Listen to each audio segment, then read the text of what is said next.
Welcome back to Cleveland Browns Stadium. Almost time for kickoff between the Lions and Browns. Let's take a look at the Cleveland injury report. They're missing 4 starters on defense, including Gokong, Usama Young, Fujita, and TJ Ward out with a hamstring injury. Eric Steinbach not starting up front, as we told you before. A slight back injury he suffered during practice on Wednesday. John Greco will start in his place. And Peyton Hillis also felt his hamstring a little bit on Wednesday. And Browns are just playing it safe. No Hillis tonight, nothing serious, but they just want to take it easy with Hillis. Ontario Hardesty also out tonight. He did not play last week, so Brandon Jackson is the starter at running back.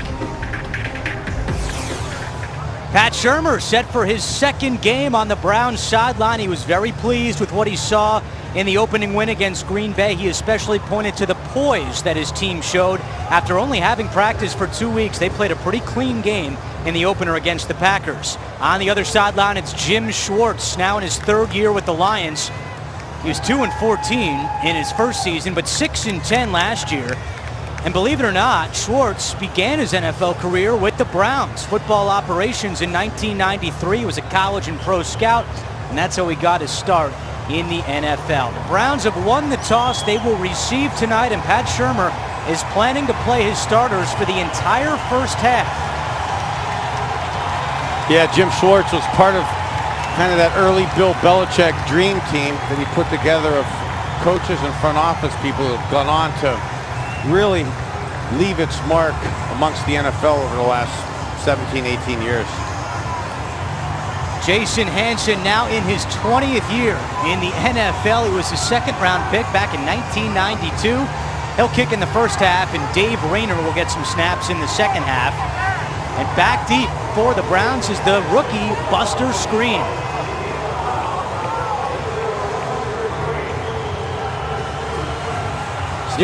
Still think a lot of teams are getting used to this new kickoff format. Talked a lot about it last week. Browns have faced the Lions more than any other team in the preseason. This is their 43rd meeting in the Great Lakes Classic. We are underway, and Skrine is going to take a knee. And that one was deep. Yeah, Detroit offside there. Flags back at the 40-yard line. Our referee tonight is Mike Carey in his 22nd year.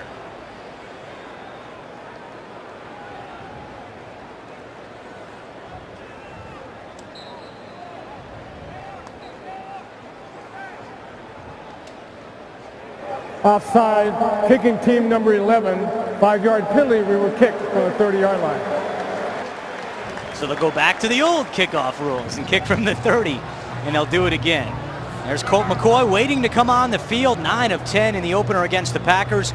Credited his offensive line after that game, but he also told the guys, let's not pat ourselves on the back. You know, this is only one game. We have a lot of work to do, and you like to hear that from a young quarterback. Yeah, and I think that the experience and savviness of Coach Shurmur and Coach Whipple is being translated down to Colt McCoy and then coming across to his teammates, because it's been a pretty consistent theme from Coach Shurmur, from the offensive and defensive coaches, and from the team leaders that they enjoyed and were proud of how they played last week, but albeit just one game and one preseason game, and it's something positive to build on, but let's not rest on our laurels and think that's going to be easy every week.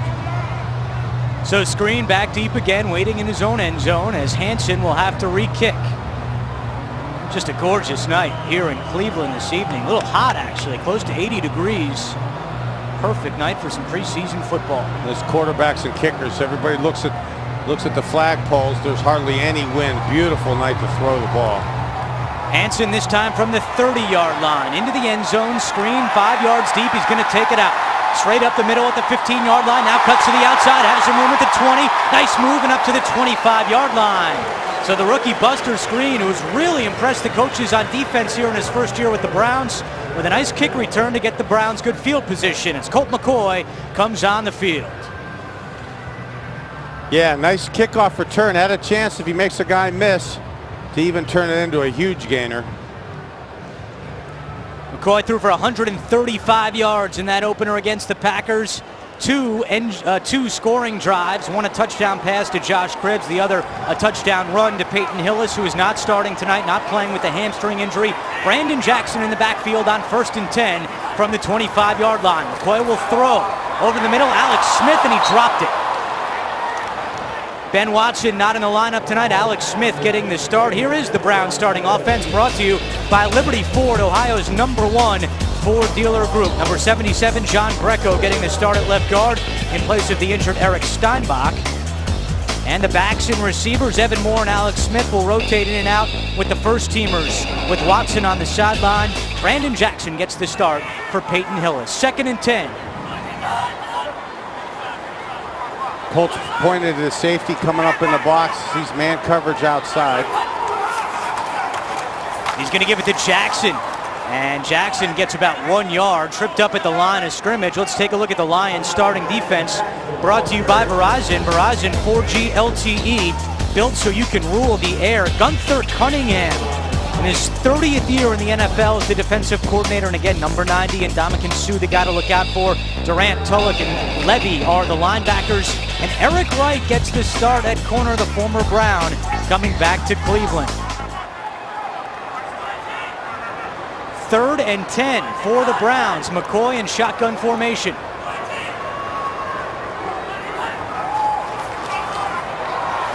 McCoy has time, throws to Marisic. He wasn't looking for it. He dropped it, nearly intercepted. So 3 and out for the Browns on their opening drive. A tough start to the first 2 preseason games for Owen Marisic. If you remember the first play of the game last week, he kind of dropped a lateral that was supposed to be a downhill pass. Here he is, not quite prepared on his flat route on 3rd and about 9 yards. Not prepared to catch the ball. Very dangerous. Kind of fortunate it wasn't picked off. Richmond McGee set to punt it away for the Browns, and we have movement at the line and a flag on the play. It's going to go against the Browns. False start. Offense, number 22. 5-yard penalty is still 4th down. That's Buster Screen, and that'll push McGee back 5 yards. McGee at a 49-yard average in that opener against the Packers, a long of 59 against Green Bay. So a good starter for McGee, who also did a good job while holding on field goals and extra points. Snap is away, the kick is out. Logan back deep for the Lions. It bounces at the 40, takes a Browns bounce to the 30, and they will down it at the 26-yard line. So a nice roll for the Cleveland Browns, and the Lions will take over 1st and 10. Matthew Stafford, when healthy, has shown a lot of promise for this Lions team. Last week, very impressive against the Bengals. 6 of 7, 71 yards with 2 touchdowns against Cincinnati. Yeah, watching Matthew Stafford in pregame warm-ups, he puts on a clinic, a display of fantastic throwing and catching to his receivers. Javid Best is the setback with Stafford in shotgun formation. He will throw on 1st down, dumps it for Best on the right side. He has room at the 30, up to the 35-yard line, knocked out of bounds by Joe Hayden. Here's the Lions starting offense, brought to you by Verizon. Verizon 4G LTE, built so you can rule the air. Scott Linehan is the offensive coordinator for Detroit, and you don't see Calvin Johnson up there. A bit of a shoulder injury suffered against the Bengals, nothing serious. For precautionary matters, he is being held out. So Johnson is on the sideline.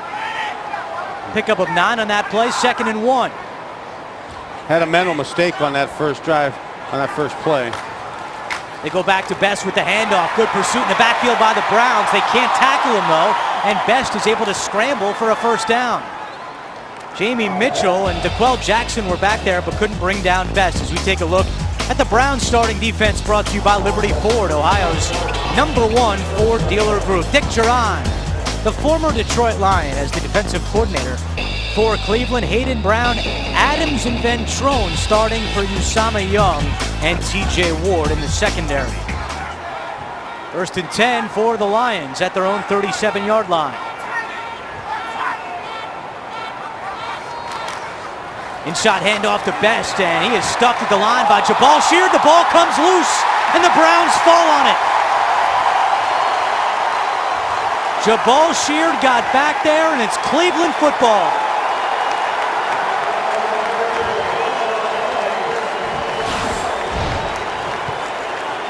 Nice job by Phil Taylor being stout in the hole. Completely disrupts the center of the pocket, center of the line of scrimmage. I think causes the fumble by Javon Best. Browns forced one fumble last week, and here on the Lions' opening possession, they create another turnover, and they give Colt McCoy great field position, 1st and 10 from the Detroit 34-yard line. Rabisky and Cribbs, the receivers. McCoy looking to throw on 1st down, steps up, has a little bit of room, and he's tackled at the 31-yard line by Stephen Tulloch. You heard us talk a lot about man coverage last week. Man single coverage outside. You won't see as much of that from Detroit. They're more of a base cover 2 skeleton, double covering the outside guys. That leaves the center of the field, the middle of the field, somewhat exposed for the passing game and for running. 3-yard pickup for McCoy. I don't think Pat Shurmur wants to see McCoy do that very often tonight. He took a nice little licking from Tulloch. And they go on the ground to Jackson, pitching it left. Jackson stays on his feet, still going, and he gets a Cleveland 1st down. Nice run by Brandon Jackson, pickup of 8 on the play. That's a fantastic job by Brandon Jackson. You can see the blitz. This is a sweep right into a strong safety blitz. This shouldn't work. A perfect play call by Gunther Cunningham. Better running by Brandon Jackson and poor tackling by the Detroit Lions. Led by Eric Wright, the former Brown. Jackson knocked him right over. 1st and 10 at the 23-yard line. Play action. McCoy throwing for Greg Little. Great catch and another Browns 1st down. The rookie from North Carolina going up to get that one. A 12-yard gain for Little.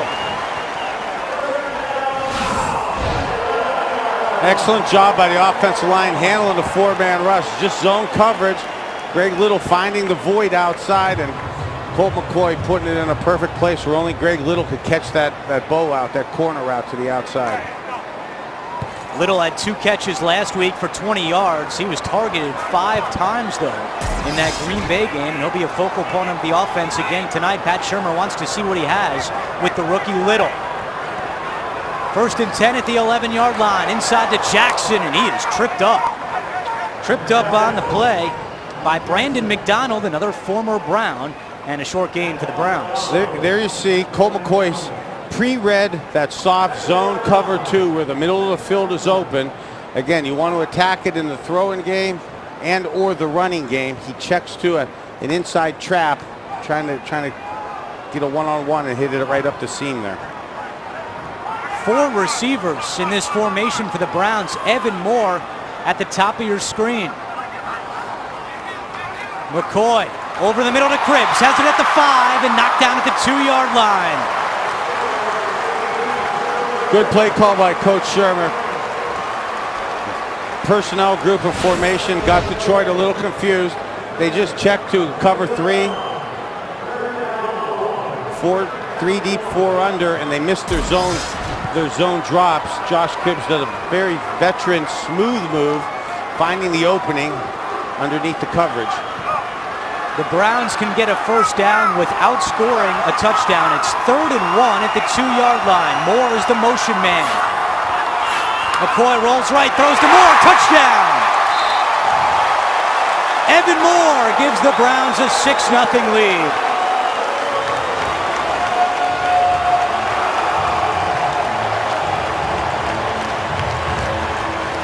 Again, don't want to sound like a broken record. Nice play call. Motion Evan Moore across the formation. Just gets outside leverage on the slot defender. Colt McCoy, little half roll out to the right. We talked a lot last week about quarterbacks not straight dropping back, moving the pocket a little bit. Colt McCoy very adept at being able to do that. Makes a perfect throw and catch right there for a 6-point lead. Browns capitalize off the turnover. Now Phil Dawson We're out. going to review the prior play. Remember, every scoring play has to be reviewed this year. Are they saying he spiked it too quick? I'm not sure what they're looking for here, Bernie. This looked pretty clean. He's in the end zone.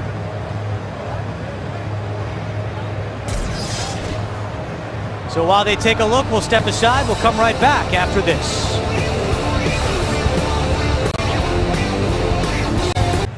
Welcome back to Cleveland Browns Stadium. Mike Carey still talking with the replay official upstairs about that touchdown. We'll take another look at that scoring play. And Bernie, I don't know what they're looking at. Well, I think if I wanted to be on one side of this discussion, I'd want to be on the Cleveland Browns Colt McCoy side and enjoy it, because other than maybe Evan Moore showing too much excitement for a preseason touchdown. After review, the ruling on the field is confirmed. Touchdown. Thank you, Mike. Evan Moore had one touchdown during the regular season all of last year, and he gets in the end zone to give the Browns a lead, a 2-yard score. Colt McCoy was 3 for 3 on that drive.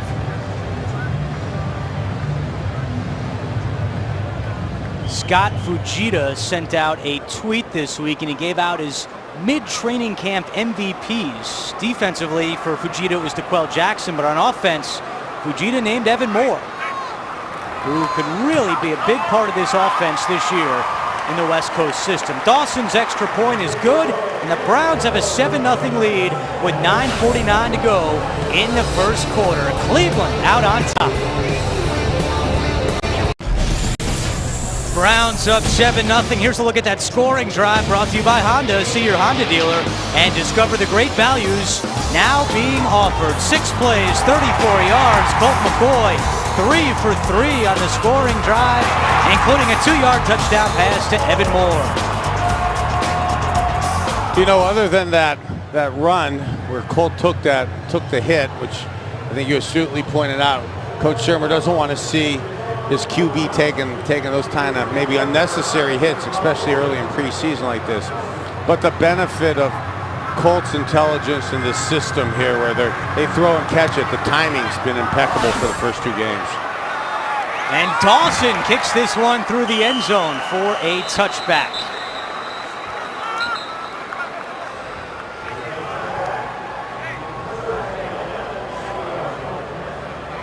Well, we told you at the beginning there are 7 former Browns on the Lions roster.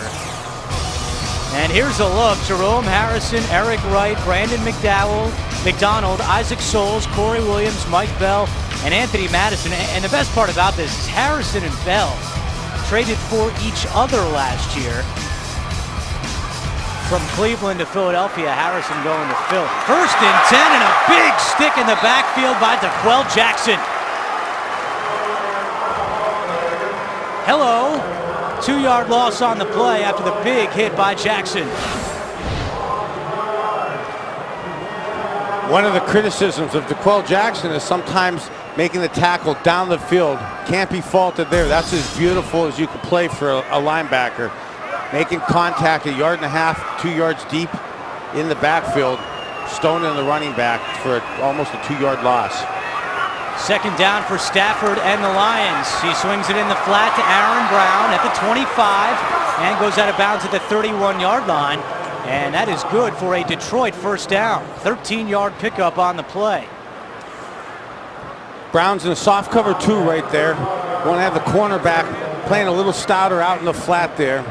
Not giving as much ground so that the running back, when he makes that catch, doesn't have that much space to turn it up the field and make a 12, 13-yard gain out of a play that should only have been about 3 or 4 yards. Nate Burleson, the man in motion, and they give it to Burleson, running around the right side. Nate Burleson into Cleveland territory, finally pushed out by Mike Adams and Kaluka Mayava. This is a version to the other side of the field that the Browns ran to get that last 1st down last week against the Packers to L.J. Castillo. 26-yard gain on the play for Burleson. Now in his 9th year in the NFL. He scored last week against the Bengals. And another 1st down for Matt Stafford and the Lions, who scored 34 points last week against the Bengals. Aaron Brown on the ground, and right there to wrap him up is Ataba Rubin. Well, one of the things Jim Schwartz was not happy with last week against Cincinnati was the ground game for Detroit. 33 carries for just 70 yards. That's just 2.1 per carry on the ground. And again, Aaron Brown can't get much going with Rubin wrapping him up.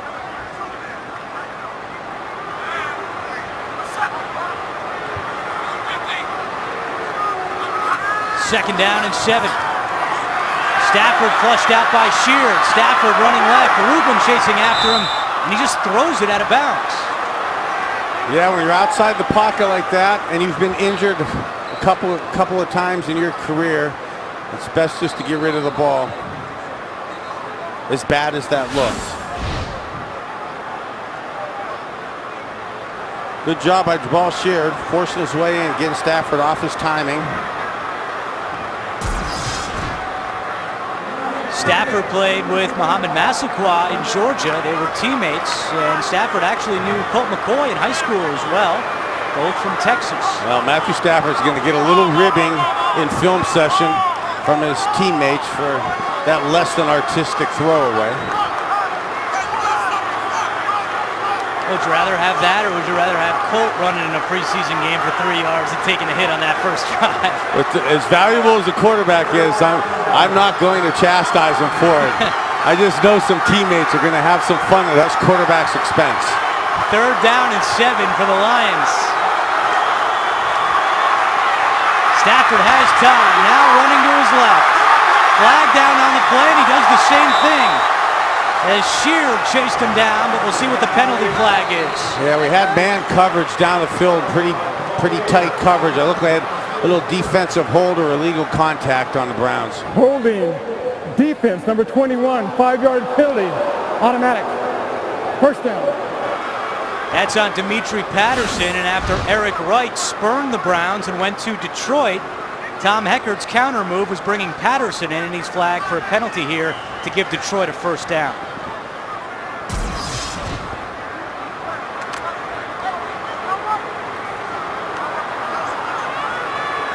Evidence of those last two throwaways by Matthew Stafford. Highly cognizant of not wanting to take unnecessary hits here in the preseason games. On first down, Stafford back to the air over the middle, has a man, and it's caught. Brandon Pettigrew inside the 10-yard line. Same formation that last week we hit Ben Watson down the seam with to about the 5-yard line to set up our second touchdown. Detroit and Scott Linehan, the offensive coordinator, duel with Matthew Stafford and Pettigrew. Off-play action. Beautiful throw and catch. Great throw. 27-yard gain to the tight end, Pettigrew, in his third year out of Oklahoma State. And now first and goal for the Lions. They give it to Brown on the ground. And again, the Browns' defensive line pushing them back, a short gain on the play. I know Jim Schwartz talked about not liking the running game, averaging only 2.1 yards per attempt last week. Browns front's doing a nice job, but playing only Detroit in a one-back offense, the Browns have that extra guy or two in the box that Detroit can't get to. So they're going to continue to struggle like this unless they work on the formation or get the Browns safeties out of the center of the line of scrimmage. 3 receivers set on second and goal. They're blitzing here.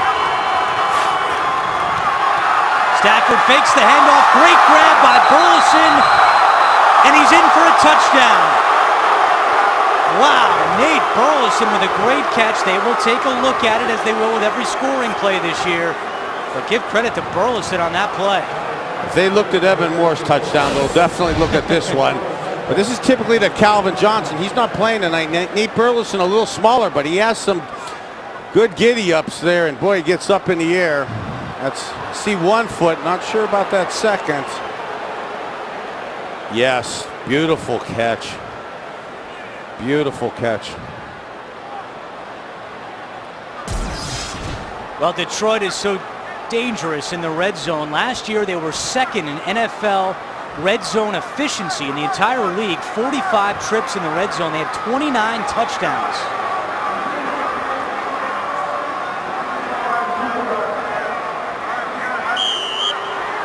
Again, not to take, that's as pretty a catch as you could get. Matthew Stafford throwing it where only his guy can make the play. Well, the replay official will buzz down if he's okay with the play. So Mike Carey did not take the time to go look. The replay official upstairs said, we're good. It's a touchdown. Extra point is good. And we're tied at 7. 6:02 to go in the first quarter. We're back after this. Here's a look at that scoring drive brought to you by Honda. See your Honda dealer and discover the great values now being offered. 8 plays, 80 yards. Capped off by a great catch from Nate Burleson, a 4-yard touchdown to tie the game at 7 here in the first quarter. Jason Hansen set to kick it away, and Josh Cribbs getting a break on kick returns tonight. Once again, Buster Screen back deep for the Browns. 5th-round draft pick. He's been making his presence known in training camp. Coach Shermer talking at length about him in both the production meetings before both preseason games. Josh Cribbs once again spoke out at practice on Wednesday about the kickoffs. He watched the preseason highlights from week 1. Didn't like what he saw. Thought there were too many touchbacks. 34% of the kickoffs were touchbacks in week 1. And 106 of the 140 kickoffs reached the end zone. So, again, still early, a small sample size to see how this new rule will play out in the league this year. But Cribbs, again, speaking out against it in practice on Wednesday. Hansen boots it away. This one reaches the end zone. Screen catches it. He's going to take it out. At the 10-yard line, Buster Screen leaps, and he's tackled at the 20. Those are going to look interesting in the stat sheets. 28-yard return and ends up on not the 20-yard line. That was Eric Coleman flying in to trip up Screen. We'll take a break. Colt McCoy back on the field for the Browns right after this. Welcome back to Cleveland Browns Stadium, tied at 7 in the first quarter. Tonight's game is being broadcast all across the state of Ohio. We welcome those watching in Columbus on WBNS, Youngstown on WYTV, Dayton, Ohio, WHIO, and those of you in the Cleveland area watching on WKYC TV Channel 3, your official station of the Cleveland Browns. 1st and 10 for the Browns on the 20, and McCoy is dragged down by Cliff Averill. McCoy was able to get it away, but great pressure by Averill. Yeah, the defensive end comes crashing down. If he doesn't respect the run, doesn't respect the play fake, Cliff Averill, a lot of athleticism, athletic ability, doesn't go for the fake, comes off on Colt McCoy. Not what you want to see when your head gets turned around right there. 8.5 sacks for Averill last year. He was a 3rd-round pick in 2008. 2nd down for the Browns. Get that soft cover 2 look. Great get off by the D-line. On the ground to Jackson, and not much doing. May have been a little tip right there by the Detroit Lions front 4. They guessed the count perfectly. They were in the backfield before the O-line moved.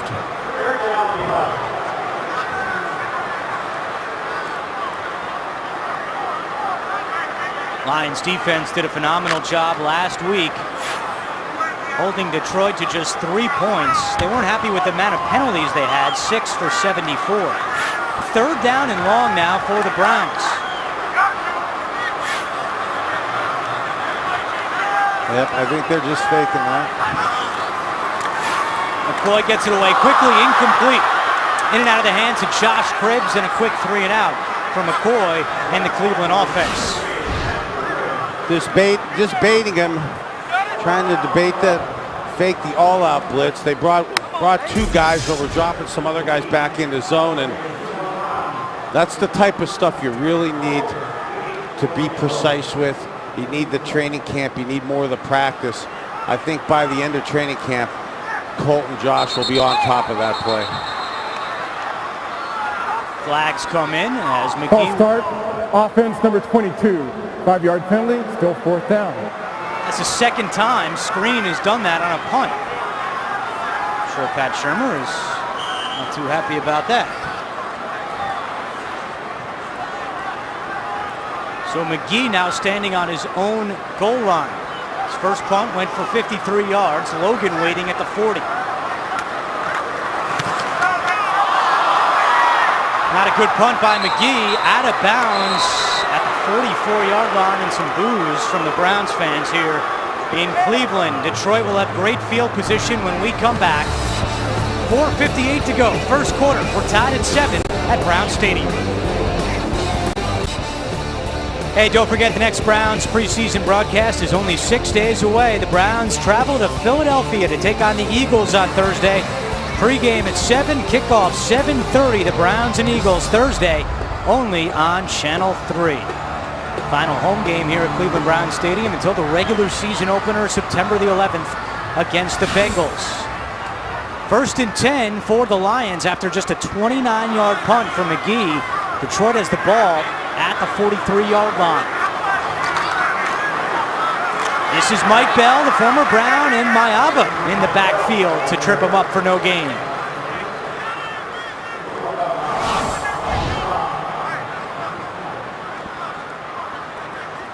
Wow, Brown's defensive line, the linebackers, doing a good job of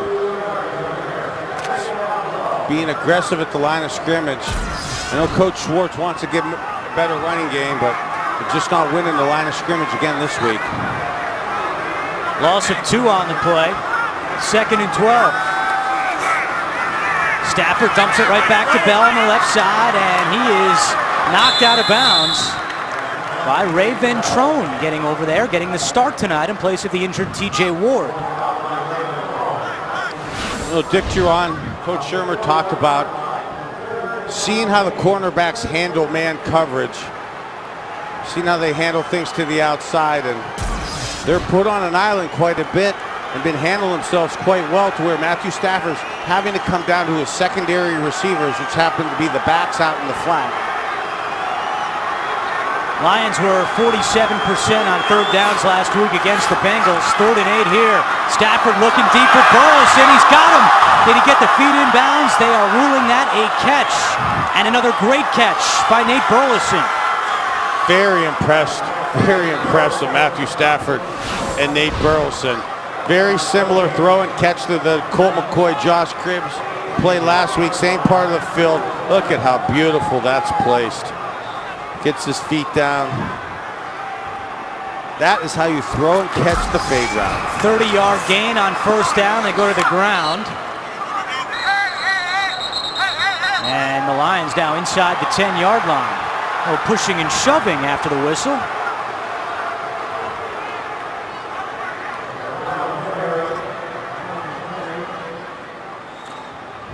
This is where typically the second guy in tends to get spotted by the refs. Don't want to make a dumb mistake after such a pretty play like that, getting inside the 10-yard line to get a personal foul penalty.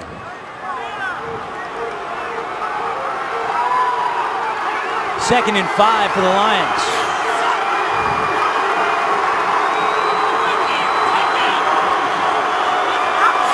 Just gets it off. Stafford looking to throw. Running right. Pressure from Rubin. Now Stafford to his left. Still has time. Fires in the end zone, and it's dropped by Williams. A good job of improvising by Matthew Stafford, but the pass goes incomplete.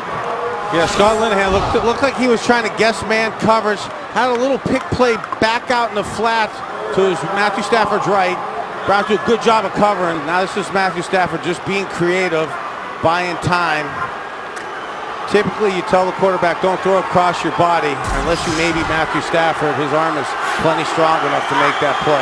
Would have been a great catch. It was a little bit behind Williams. 3rd and 5 from the 7-yard line. 4 receivers for the Lions.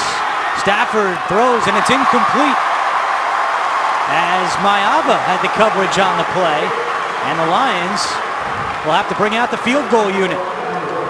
Nice job of coverage by Kaluka Mailava there. They actually could have got the 1st down at about the 2-yard line. Good tight coverage. Mayava starting for the injured Chris Gokong, who did not play last week either, still bothered by a neck stinger. So Mayava getting some reps here in the first 2 preseason games. A 25-yard field goal try by Jason Hanson. This will give the Lions the lead. And the kick is good. With 2:28 to go in the first quarter, Detroit on top of Cleveland 10-7. Bernie, let's go back to that last offensive possession by the Browns when they went 3 and out. Colt McCoy got a lot of pressure. Averill got in the backfield on the first down play. What did you see from Colt there? Didn't look very comfortable in that last set. Yeah, good point.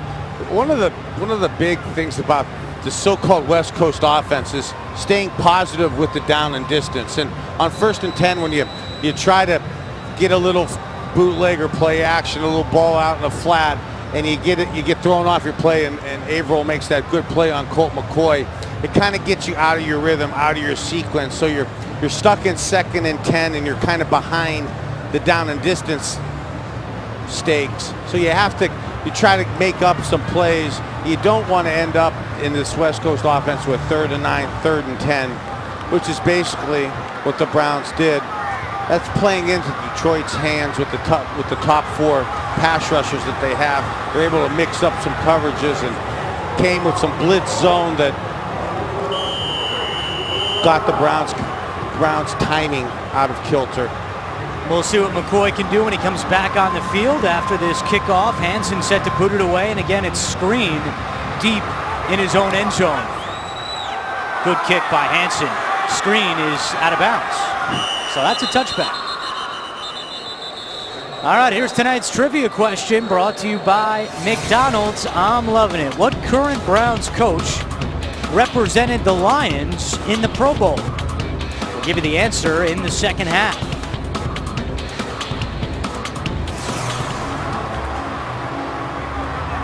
Pat Shurmur has talked a lot about tempo of this Browns offense and what he wants to see from Colt McCoy. Quick play calling in the huddle, getting to the line of scrimmage. And what Shurmur told us yesterday. On the kicking team, number 55, the ball will be enforced from the 20-yard line, 1st and 10. Another offsides call on the Lions for the kickoff. But what Shurmur told us is that the quicker we can get to the line, the quicker we can get in and out of the huddle, the more pressure that puts on the defense. We're getting more plays off against them. We're tiring them out. And it really makes the offense move and click a little bit better than if you're taking time and working the play clock down. So that's something to keep an eye on in this Pat Shurmur offense, how quick they get in and out of the huddle. And that really worked very well for them against the Packers last week. Absolutely. And a lot of people think that you can only do up-tempo stuff by doing at the line of scrimmage, doing no huddle. And in effect, you're trying to keep the pace going, keep the pace up quickly by just briefly being in the huddle and putting the pressure on the defense to think they have more time than they actually do by huddling, but only for a couple brief seconds. Saw Jason Pinkston now in at left guard, Eric Steinbach out with a back injury. So Pinkston, the rookie, getting some first-team reps. On 1st down, McCoy swings it to Jackson. Flag flies in from the defensive secondary. This may be a little, they may get caught here with a little pick play.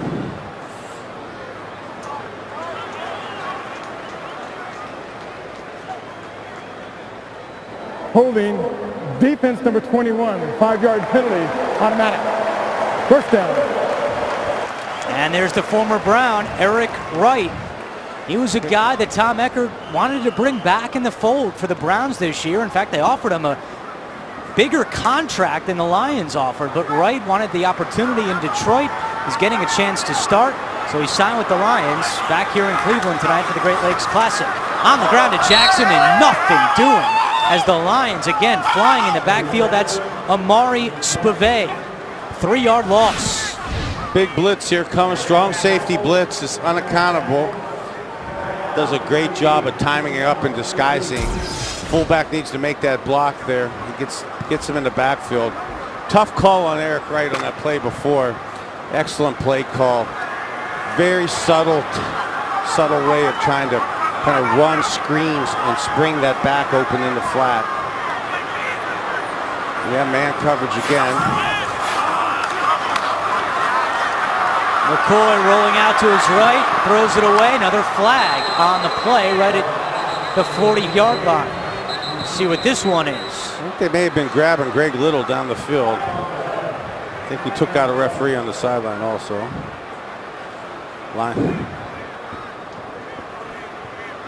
Hopefully he's okay, as we'll hear from Mike Carey again. And he's back on his feet. That's good to see. Good crowd here tonight at Brown Stadium. Holding. Defense number 22. 5-yard penalty, automatic. First down. Greg Little was in the slot that time trying to get his release down the field. He was held up, didn't get his release, and now we see why. The referee spotted it also, got that defensive holding call. 4 receivers for the Browns are Norwood, Moore, Little, and Cribbs. And McCoy is in shotgun formation on 1st and 10. Fakes it to Jackson, passes to Cribbs, trying to get him some space. But good job of tackling by the Lions. Spivey again making the stop. Nice concept as the way to get the ball to Josh Cribbs. As you can see, the Browns are on the left hash. So they're running that trips formation to Josh Cribbs into the sideline, into the short side of the field. That means the pursuit from the Lions has 6 less yards to run. You probably want to flip that around and get that to the wide side of the field where you have where Josh Cribbs could get it a little more in space, have a little more territory to run the ball.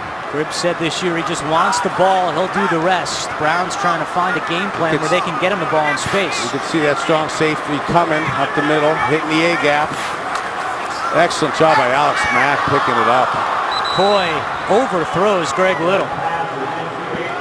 Bernie McCoy doesn't look too comfortable back there. The Lions are bringing a lot of pressure. Gunther Cunningham has gone to the Dom Capers book of blitzing. He's doing it this week with safeties as opposed to the double A gap blitzes of both inside linebackers last week. Fantastic job again by Alex Mack like he did last week.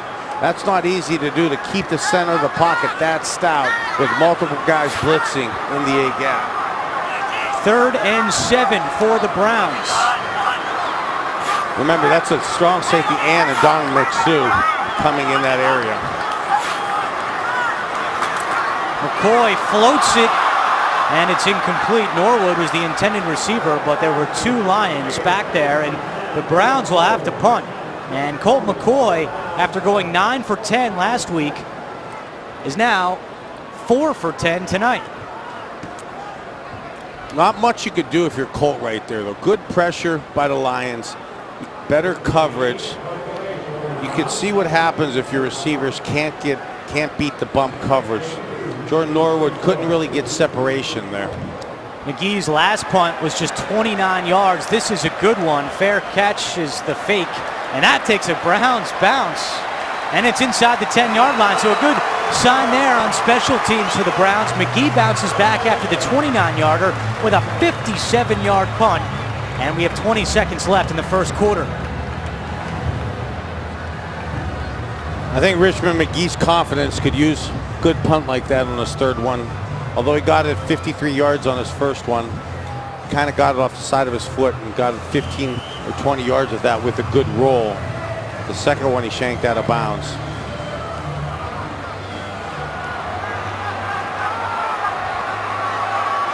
Stafford still out there for the Lions. 1st and 10. On the ground they go to Mike Bell. And DeQuell Jackson in on the tackle for the Browns, and that should be the final play of the first quarter.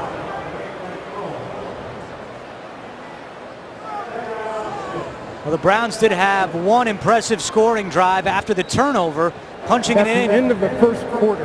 Colt McCoy to Evan Moore, but since then the Lions have come back. Nate Burleson playing well in this first quarter for Detroit, and at the end of 1, the Lions 10, the Browns 7. Come back with the second quarter right after this on Channel 3.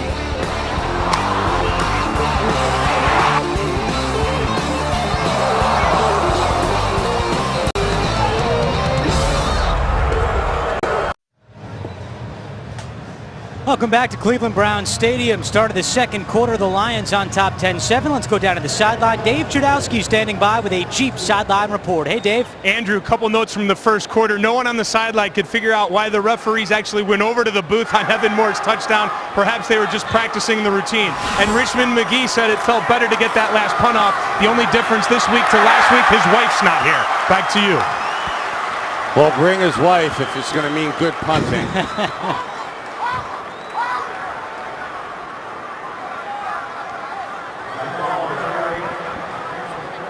Take a look at the first quarter stats. And the penalties, again, a problem for the Lions. They had 6 last week, 4 in the first quarter, a total of 7 in that first quarter. Browns were 1 for 4 on third downs. The Lions have a third down right now. Third down and 7 from the 11-yard line. Stafford throws, broken up, incomplete. That was Joe Hayden on the coverage, and Detroit will have to punt. Nice job by Joe Hayden.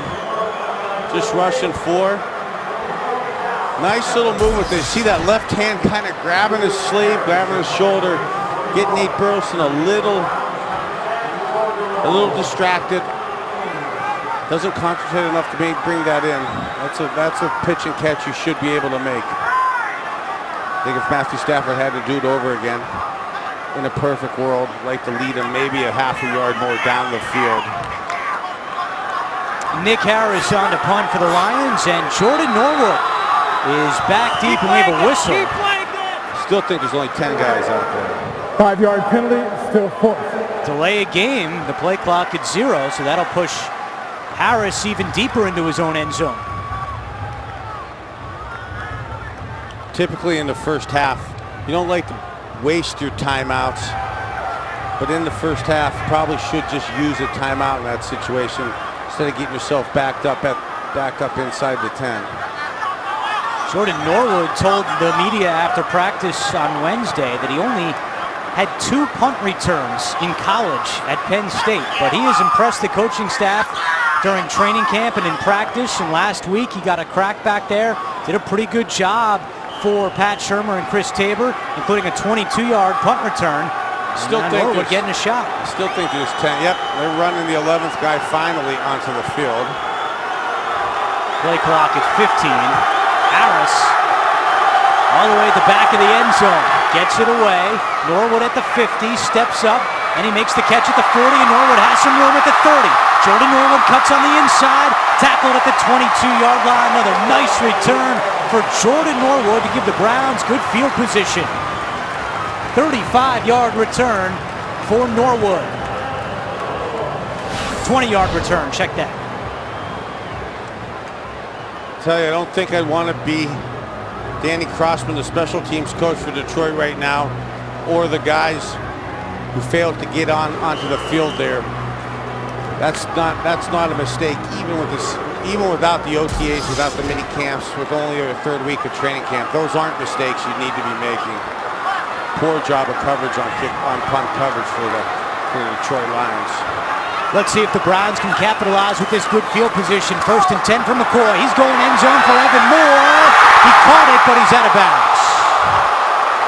Same play that Ben Watson caught it up the seam last week. 2 tight end, motion across. This time, wow, this time Colt McCoy uses the outside part of it, Evan Moore. I think we're going to take a look at this one. That's very close, Bernie, and they are going to review it. Evan Moore scored the first touchdown of the night. Might have a second one.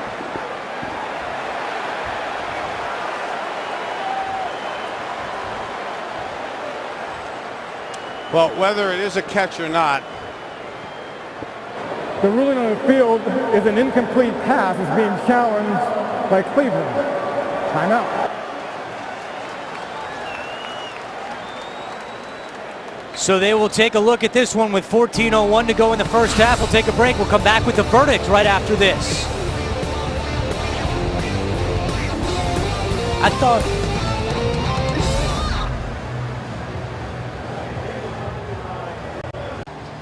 So Pat Shurmur has thrown a challenge flag, which is, Bernie, a little confusing this year because every scoring play has to be reviewed, so coaches technically cannot challenge a scoring play. But since he was ruled out of bounds, no catch, Shurmur throws the red flag, and here's the call in review. What do you think? Well, that's about as close as it gets. Being offensively biased, that's a pretty good job by Evan Moore. Almost dragging that left foot the whole time.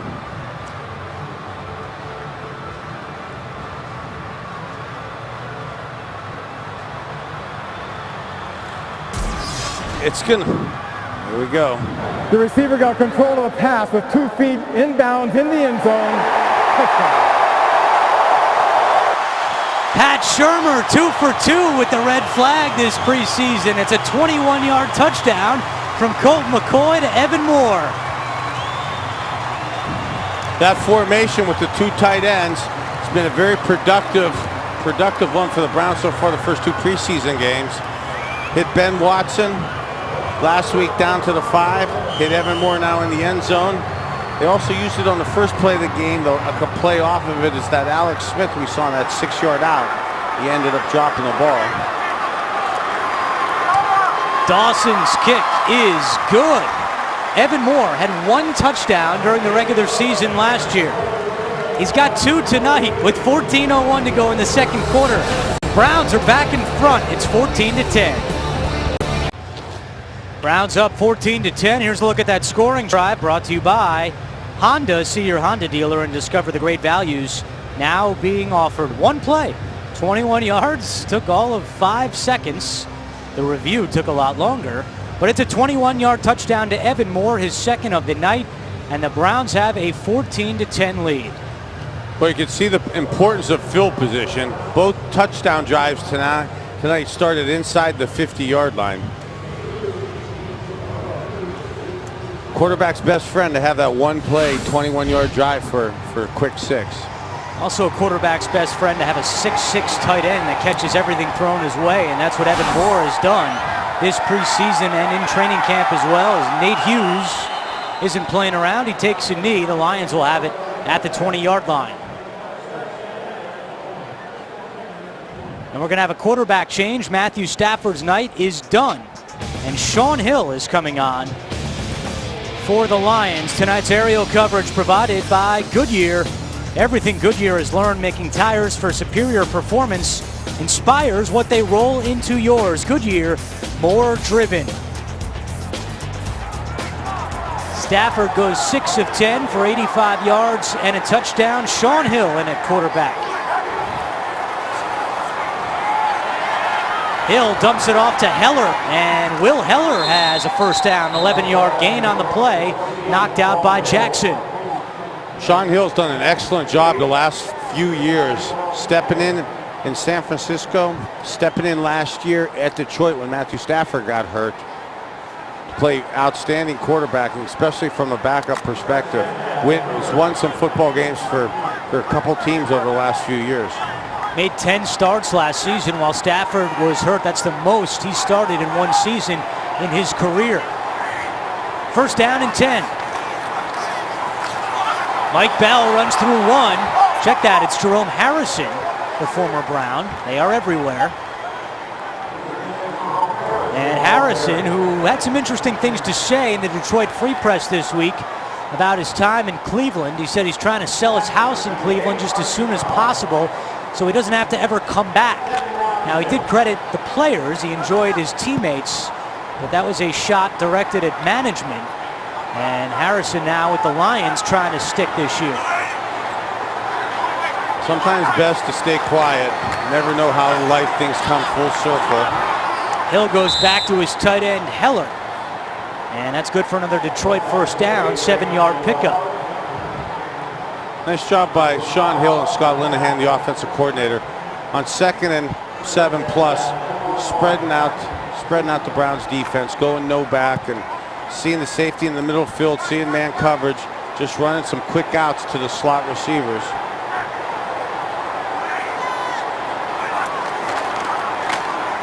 Go back to Harrison, and he slips through the tackle of Smith, and Ventrone brings him down. Harrison spent 5 seasons with the Browns, a 5th-round pick back in 2006. Ryan Smith had a real nice game against the Packers, getting the start tonight for Scott Fujita. And Harrison ran right through him that time. 2nd and 3.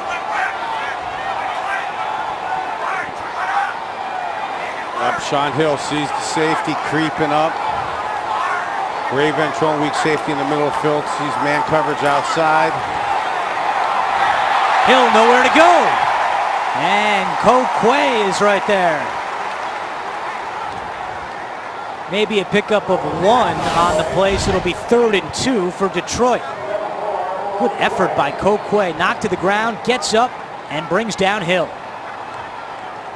Sean Hill read the man coverage outside. Was looking Sheldon Brown's way on the left side of the field. Sheldon Brown locked down great man-to-man coverage. Gave the QB and the Lions nowhere to go with the ball.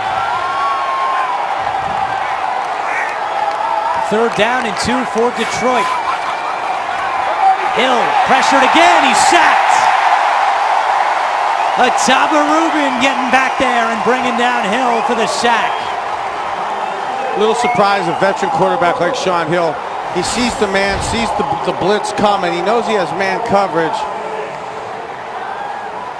Not going to be able in the NFL to make many runs with 6 men rushing like that. Rubin had 2 sacks a year ago. He led all defensive linemen in the league last year with 82 tackles. And he's going to be a big part of this defense this year for sure. Punt bounces at the 20, out of bounds at the 17-yard line. And that's where the Cleveland offense will take over with 10:52 to go in the second quarter. Colt McCoy ready to go back out. We'll take a break. We'll come back with more right after this. 14-10 Browns on top of the Lions. Good crowd here tonight at Cleveland Browns Stadium, and your fan cam is brought to you by Mazda, engineered for the few who care about what they drive and the way it makes them feel, because if it's not worth driving, it's not worth building. Last week they had 57,000 with an Indians game in town. Indians on the road tonight, and a big crowd here at Brown Stadium. Just trying to figure out that one on the fan cam. Was that a chicken? What's that guy dressed as there? It's a good question, Bernie. I don't know, you see it all in the preseason. I have to say, all my years of coming to Browns games, that's the first one of those I've seen. First chicken. I'd rather go back to the 19 jerseys. Those are all right. Jackson takes the handoff, running left, and he gets up to the 19-yard line. Colt McCoy still out there. Pat Shurmur wants to play the starters for the entire first half. They have a 14-10 lead.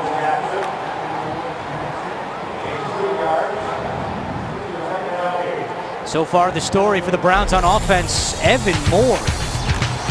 2-yard touchdown in the first quarter, and then a play that was originally ruled out of bounds after the review. It's good for a touchdown. That's where we are right now, 14-10 Browns. Evan Moore, when he's been healthy this couple years here, he's been a highly productive player, so keeping him healthy. Here's a good play by Marisic. There we go, showing his stoutness, running over the poor cornerback. 6-yard gain for the rookie from Stanford. All 245 pounds of him. Important to see our rookies make a contribution this year. We have, with Eric Steinbach out this week, Pinkston's getting his first action here at left guard on this drive. Marisic had 1 carry last week, no catches. Almost had that dangerous play on the first play of the game. The pass was supposed to be a swing pass, turned out to be a lateral. McCoy on 3rd down, looking for Jackson out of the backfield, overthrows him, and a late flag comes out from Mike Carey. This is dangerous on Colt McCoy's knees here. Personal foul, unnecessary roughness, roughing the passer. Defense, 15-yard penalty, automatic. First down. This is the Tom Brady rule. This is real fortunate and very dangerous. This could be knee surgery. Oh, that still hurts me.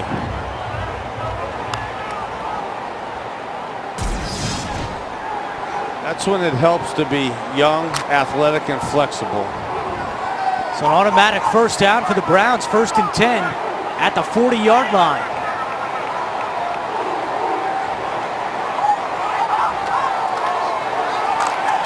McCoy feeling the pressure, dumps it off for Jackson, makes the catch at the 45-yard line. He's tackled.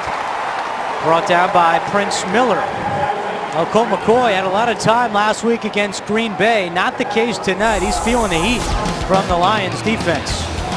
Again, we talked about it in pregame and through the course of the first half. This is a This is a very strong, fast, athletic front four by the defense of the Detroit Lions. Puts a lot of duress on the front five of the Cleveland Browns offensive line. Pitch left to Jackson, trying to get behind Joe Thomas, but he never gets there. Getting in the backfield is Ashley Palmer, the third-year player out of Mississippi. It'd be nice if you have a little replay of Josh Cribbs coming down. This little crackbacker play. Josh wipes out the D end.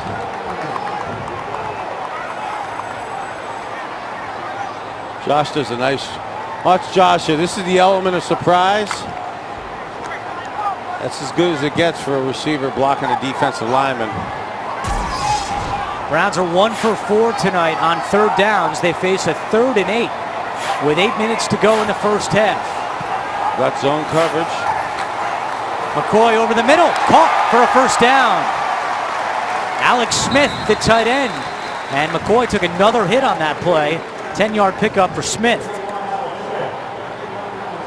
Look at the comfortable feeling that Colt McCoy has just quickly finding the throw and catch. Offside, defense lined up in the neutral zone is declined. First down.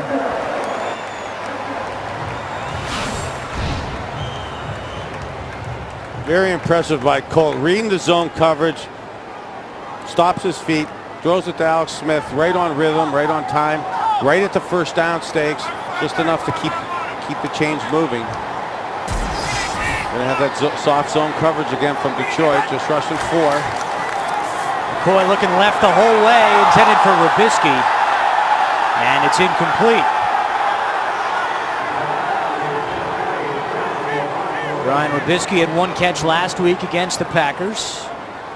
Now in his 3rd year out of Ohio State.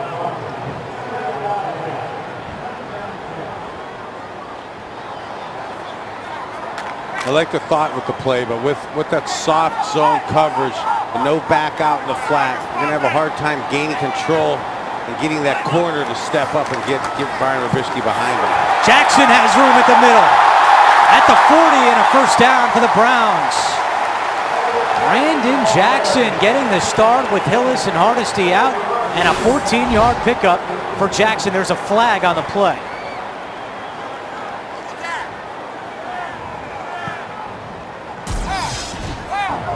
Personal foul, unnecessary roughness. Offense number 66 laid on the pile. 15-yard penalty. It's still first down, 10 yards to go. Sean Laval negates that. Here's the replay. Yeah, I think he's going to try to clean up the pile just a little late. That is a little late, but that's not the worst. That's not the worst thing you want your offensive lineman to be doing there. Crowd sees it. They're not happy about the call. 10 penalties in tonight's game so far.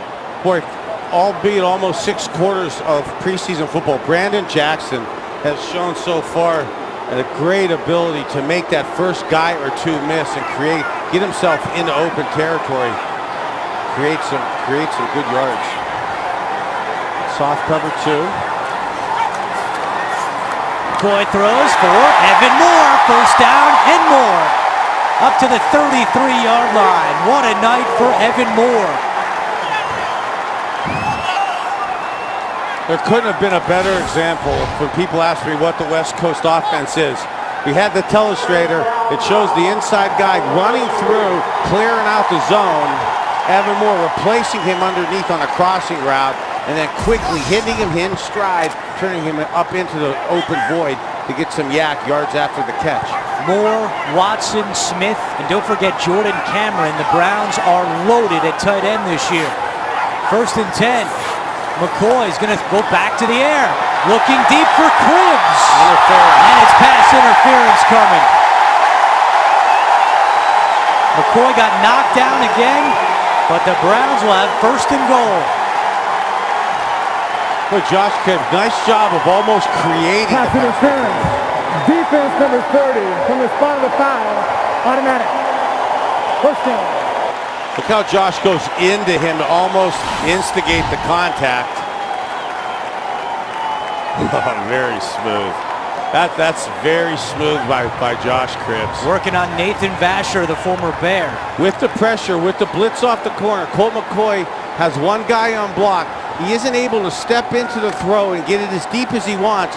Although Josh Cribbs has him beat by a couple yards, he sees the ball's going to be a little underthrown and forces his way into Nathan Vasher to create that pass interference. At the 6, flags down on the play as Jackson was stopped. Man, these guys have been busy tonight, these Zebras. A lot of flags. Offside. Defense number 61 lined up in the neutral zone. That's half the distance to the goal. Still first down. Robert Callaway. Teams that run that Tampa 2 defense that create their pressure with the front four, and again, I'll say this because I'm offensively biased, but their defensive line coaches push the envelope on the lining up, and I think almost always are right at the fringe of lining up in their neutral zone. Sometimes you get head linesmen that are alert for that, as they are tonight, making that penalty call. And another penalty. And this time it's going against the Browns. False start. False start. Offense number 89. 5-yard penalty. It's still first and goal. That's on Evan Moore. Hey, even though the false start happened, you saw the Browns were doing the fade stop throw from Colt to Josh Cribbs in the end zone there, making it look like it's going to be a fade to the back pylon, throwing the fade stop to the front pylon, like Aaron Rodgers did with Jennings last week on Sheldon Brown for the Packers' first touchdown. First and goal again. Jackson, another penalty flag comes in as Jackson takes it to the 5.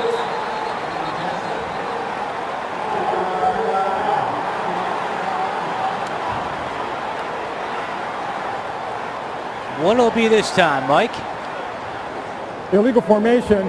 Offense, only 6 men on the line of scrimmage. 5-yard penalty. Still first and goal from the 13. Well, they're getting a lot of reps down here.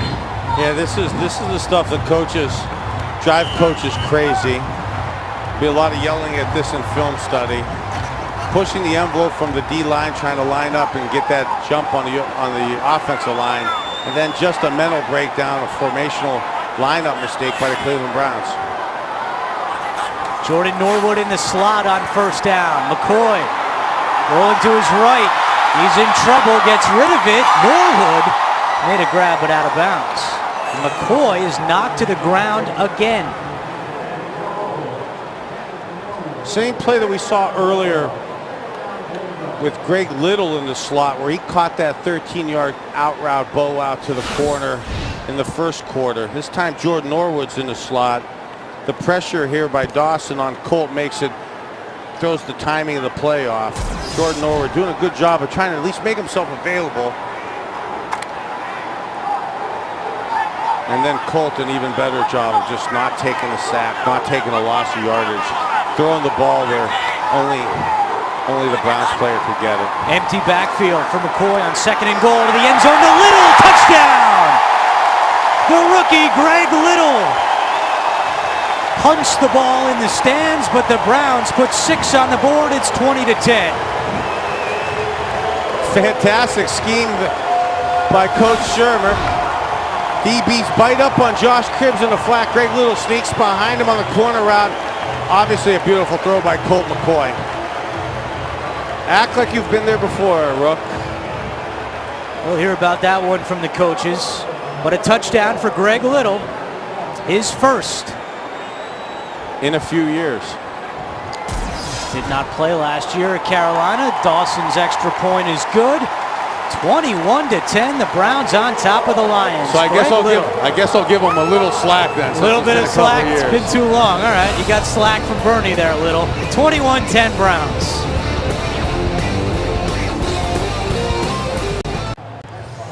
Hey, Browns fans, 4-pack ticket plans and season tickets are on sale right now. Both include sold-out games against the Bengals and Steelers. Both provide savings over single-game prices. Grab your tickets before it's too late. For more information on all Browns tickets, representatives are now standing by at 440-824-3434, or you can visit clevelandbrowns.com. Well, that last scoring drive for the Browns, 10 plays, 83 yards. They did it in 6 minutes and 7 seconds. And Greg Little with a 13-yard touchdown to put the Browns up 21-10. You know, it's been the most duress I think Colt McCoy's been under. He handled it extremely well. He made some fantastic throws. Nate Hughes out of his own end zone for the Lions. Hughes finds a seam and he's dragged down at the 27-yard line. Austin English on the tackle, and the Lions will have it 1st and 10. Hey, if you know someone who missed tonight's game, that's no problem. Sports Time Ohio will rebroadcast the Browns and Lions. The game will air tonight at midnight in its entirety. Sports Time Ohio, your official cable home of the Cleveland Browns. Offside on the kickoff. Detroit is elected to take it as a dead ball spot, 5 yards, 1st down. That is the 15th penalty tonight with 4:39 to go in the first half. 8 against the Lions, 7 against the Browns.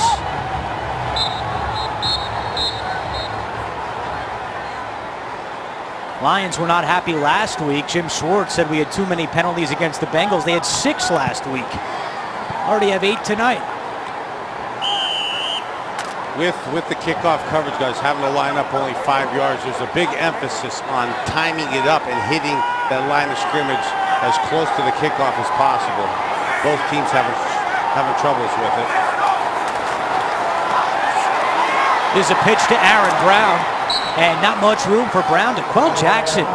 Man, you're seeing his sideline to sideline speed. He got there in a hurry. Saw the Browns shift late into a version of the old 46 Bear defense.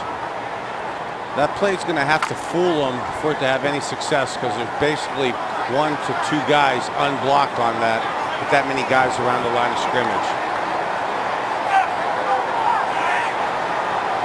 2nd down and 8. Hill looks left, now throws right, caught by Rashid Davis. And that's a 1st down. Jackson with another tackle. 10-yard gain. There you see the veteran presence of Sean Hill. Just a soft cover 4, drop 7 zone. Looks left, gets people, gets the Browns underneath coverage, moving a little bit to the left towards the Lions bench, then comes quickly back to the other side of the field, hits that slot receiver in the void, in the dead spot of the zone.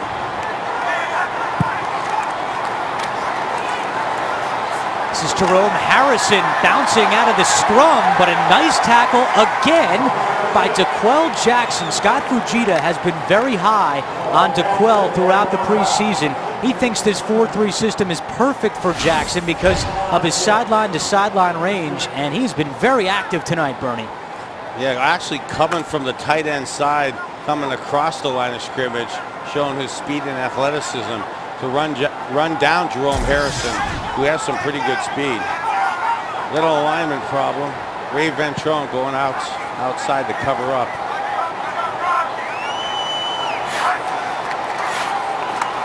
Mike Bell, no, it's Felton, the fullback, right up the middle, and that one fooled the Browns. Jerome Felton, a 5th-round pick in the 2008 draft. Just 39 carries in 3 years, and maybe that's why it fooled the Browns, a 17-yard pickup. Fooled me, too. Saw the alignment issues. The formation caused a little confusion within the defensive backfield of the Browns. Well blocked at the point of attack by the Detroit Lions offensive line. Harrison split out to the top of your screen. They go back to Felton up the middle, and this time Ataba Rubin wrestles him down. Bill Taylor also there to help on the stop. With 2:17 to go in the first half. Looks like they'll probably wait for the 2-minute warning. Either team has taken a timeout in this half. And they will wait for the 2-minute warning. As you said, 21-10. Browns in front of the Lions. Cleveland has the lead. 2-minute warning here at Cleveland Browns Stadium. The Browns lead the Lions 21-10. Hey, it's Wayside Furniture's annual Customer Appreciation Sale. This weekend only, they are thanking customers with free ice cream sundaes, special financing, and a chance to win a $1,000 gift card. Come in for great savings. Wayside in Akron. Better furniture, priced lower. Good night for an ice cream sundae. I'm not sure if they'd want me on that furniture with that ice cream and chocolate. Could be there. dangerous. Second down for Sean Hill and the Lions. He's going to the air. Good pressure by Sheard. Now Hill to the end zone, and nobody's home. Mike Adams, the closest player, and Adams knocked down someone on the sideline there. Adams getting the start for Usama Young, who is still out with a hamstring injury. Sean Hill didn't fool him with that play action, just throwing the ball away. Live to fight another day. Second time now we've seen somebody on the sideline get wiped out. Non-player person getting wiped out. Brings up third down for Detroit. They are 1 for 4 on third downs this evening. Got a linebacker split out to Quell Jackson out wide. Hill looking for Davis, and it's incomplete. And coverage on the play by Dimitri Patterson. Patterson and Screen fighting for that nickelback spot for the Browns. Hayden and Sheldon Brown locked in at corner. And now a field goal coming for Detroit. This will be a 49-yard try by Jason Hansen. Only played in 8 games last year, suffered an injury. The kick is up, and Hansen is good from 49 yards. And the Lions put 3 more on the board. They trail 21-13. Well, this is something that Pat Shurmur is going to be excited about, Bernie. He talked about this in our meeting yesterday. Getting the chances for different situations in the preseason. A 2-minute drill for Colt McCoy coming right up here. Well, Colt McCoy's with 21 points on the board, having a nice first half. Saw Seneca Wallace warming up on the sidelines, so Colt had that happy smile on. So it'll be interesting to see if he does give Colt the opportunity for a 2-minute drill, or if Seneca's going to take over. Yeah, McCoy on the bench shaking hands, and that could be it for the first team. He took a low. We mentioned during the last break, he took a lot of hits in that last drive. The front four from Detroit starting to exert itself. I'm not going to say we're going to sacrifice Seneca Wallace up, but Colt McCoy's had a fantastic night so far tonight. I'm not sure he needs to take many more hits, although I'm sure he would like to get, as all his quarterbacks do, like to get a little repetition with the 2-minute drill. James Dockery is back deep, and what a week for Dockery, getting additional responsibilities in that Browns defense. The undrafted rookie has impressed as a corner. Now he's going to get some reps at safety, and here on the kick return, Dockery up the middle, and he is tackled at the 15-yard line. We have offsides again by Detroit. It's been a pattern on kickoffs tonight.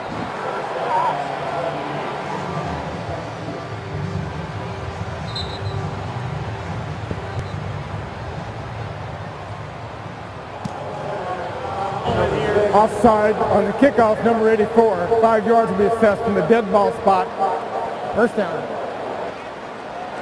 So Colt McCoy's night is done. Let's take a look at those drives that McCoy put together when he was in there at quarterback for the Browns. And 3 touchdown drives that he engineered.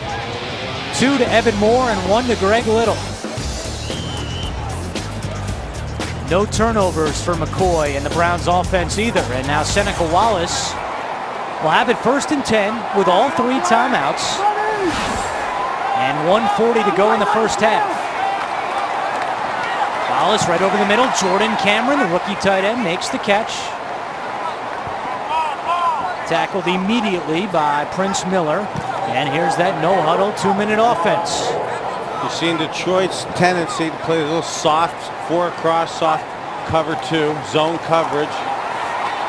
Wallace back over the middle. And that's Quinn Porter.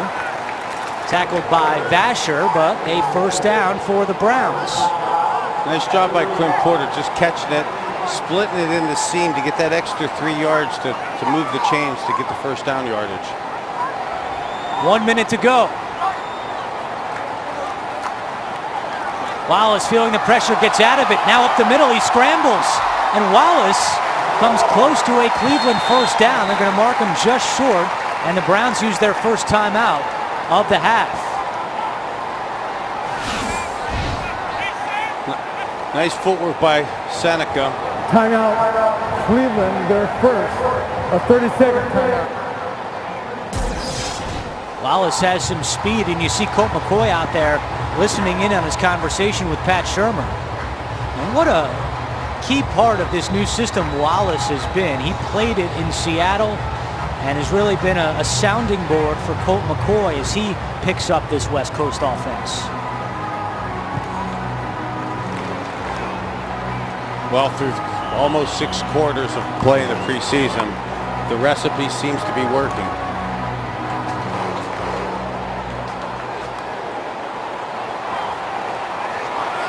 Browns have subbed out their starting receivers, but Jordan Norwood is still in there in the slot. Quinn Porter loses the football, and Ballos falls on it for the Browns. Had second and short.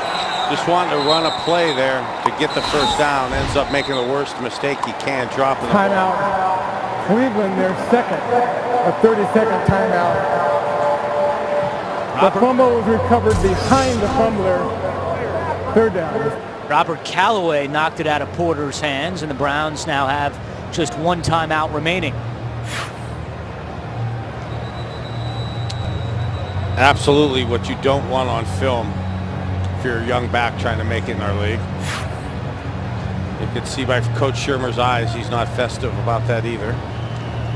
Browns short on running backs tonight. No Hillis, no Hardesty. Hardesty did practice this week for the first time since the first week of training camp, but Pat Shurmur said he wants to hold him out for 1 more week, so maybe we'll see Hardesty next Thursday night in Philadelphia.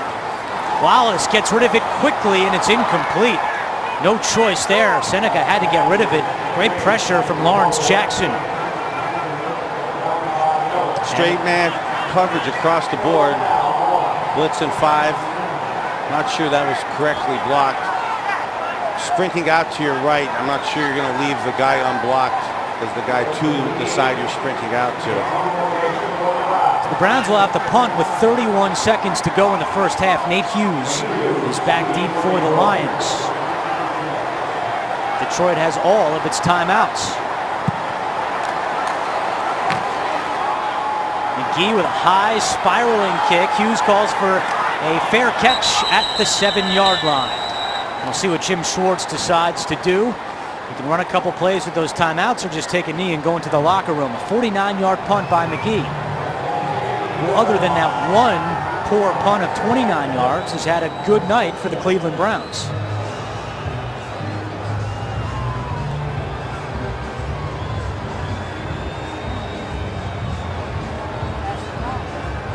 Be interesting to see what Coach Schwartz wants to do. Typically in a regular season game with a score like this far to go, only 23 seconds, probably wouldn't want to take much of a risk. Preseason, though, may want to look at some players. Browns in very soft coverage. And they just run a handoff inside. Nice tackle by Jamie Mitchell, the big fella, racing in the backfield, and now some pushing and shoving after the play.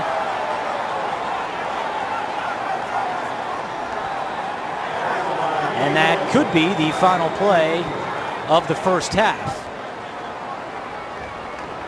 And it is a penalty-filled first half, but an impressive first half for Colt McCoy and the Cleveland offense.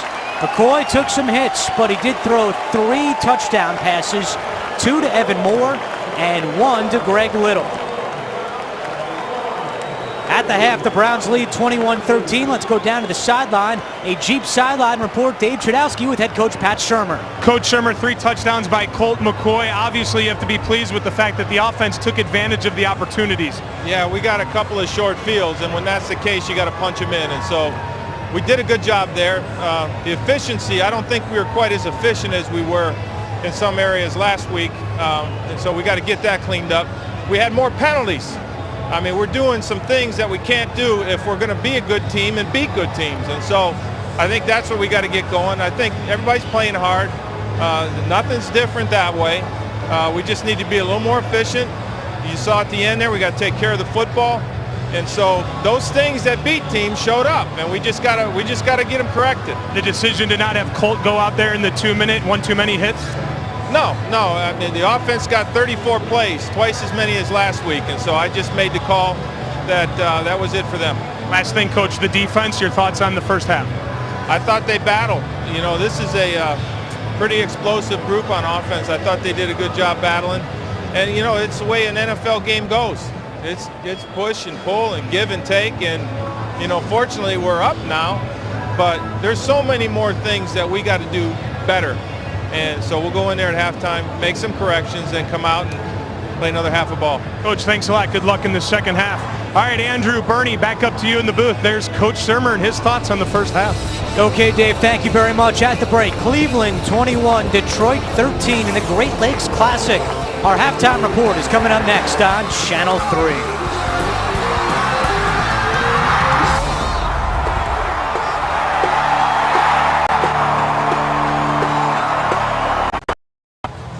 Started the second half here at Cleveland Browns Stadium, and it's 21-13 Browns after 3 touchdown passes in the first half by Colt McCoy, 2 to Evan Moore, 1 to Greg Little. McCoy's night is done, and Seneca Wallace will run the show here to start the third quarter when the Browns get the ball. And you'll also see Jared Brown in the fourth quarter. Pat Shurmur said he wanted to see Brown again, wants to give the young quarterback another look. He struggled in the first game through that interception, which he knew he made a mistake on, so he wants to get Brown back out there.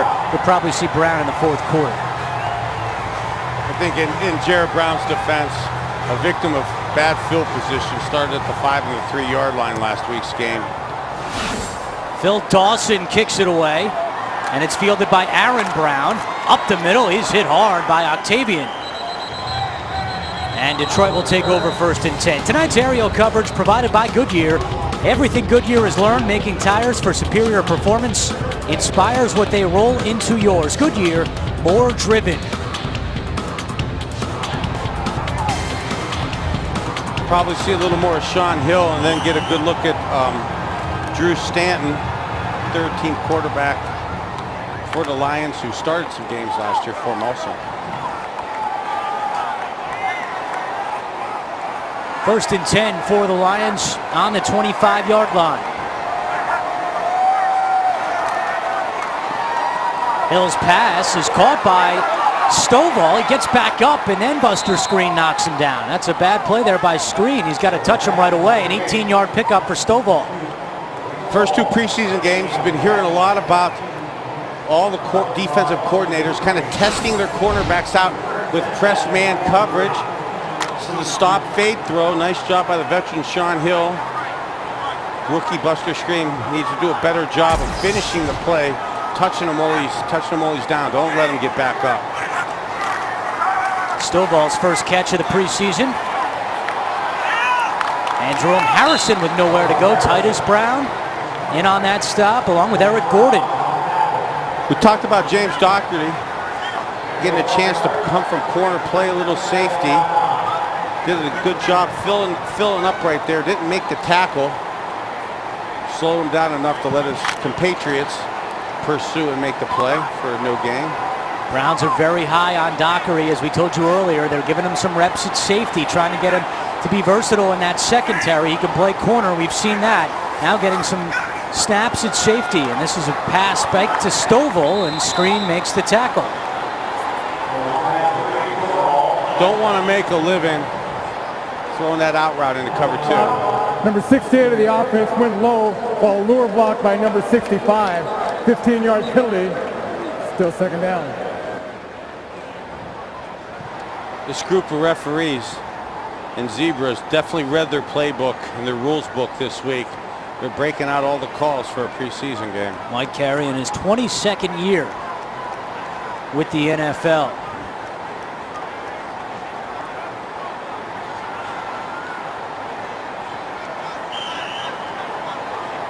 Bernie, I thought you saw a lot of positive signs from the Browns defensive line in that first half. They were a little bit quiet in the first game against Green Bay, but Rubin was very active. Even the rookies Sheard and Taylor were there, and Jamie Mitchell finished the half with a tackle. So a lot of positives from that defensive line. We'll see what the second group can do now against the Lions. Hill over the middle.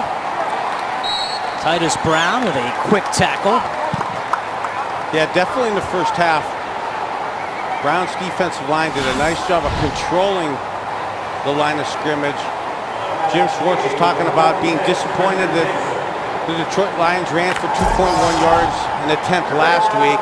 Not much better in the first half here this week. Richard Dixon with an 8-yard pickup for Detroit. Third down and 16 for the Lions. Hill has some time down the sideline, and it is incomplete. Williams, the intended receiver, and the Lions will have to punt. Not the down and distance you want to be in. 3rd and 16, 3rd and long like that. Soft cover two. Sean Hill, the veteran. You see him try to pump it to the strong side, get the safety, get the young safeties out of position, quickly come back to the weak side fade and see if he can hit it in that 25 to 30 yard zone. Dockery back deep for the Browns. New punter for Detroit's Nick Donahue, a rookie from Iowa. Dockery at his 7-yard line. Makes a couple guys miss. Dockery is then tripped up at the 17-yard line. 57-yard punt by the Lions. The Browns getting set for their first possession of the second half. Dave Chudowski back with you on the sidelines. The Browns up 20. I talked with Browns president Mike Holmgren during halftime. He liked the good in the first half, of course, 3 touchdowns. But he told me if you look at the good, you have to look at the bad. And he felt that the Browns were too sloppy. He was hoping to eliminate that. But he said, hey, that's what preseason is for. Andrew, Bernie, back up to you. All right, Dave, thank you for that Jeep sideline report. Jeep now celebrating 70 years of legendary heritage. No doubt penalties will be a big topic of conversation for Pat Shurmur with his team in Berea this week. They take on the Eagles next Thursday night. Seneca Wallace for his second position. This is Armon Smith, and he's got room. Armon Smith's got speed too. At the 30, 20, 10, 5, touchdown. Armon Smith, 81 yards. Fantastic job at the point of attack.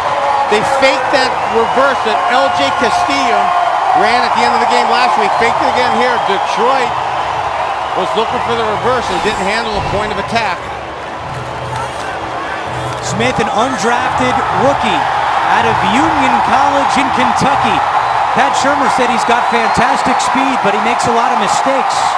Didn't make a mistake that time. And the Browns have increased their lead to 27-13. Dawson still in for the second half, and his extra point is good. Well, they said it's going to be hard for undrafted rookies to make teams this year due to the lockout. That'll certainly help Armon Smith, an 81-yard touchdown run, and the Browns are out to a 28-13 lead. There you go.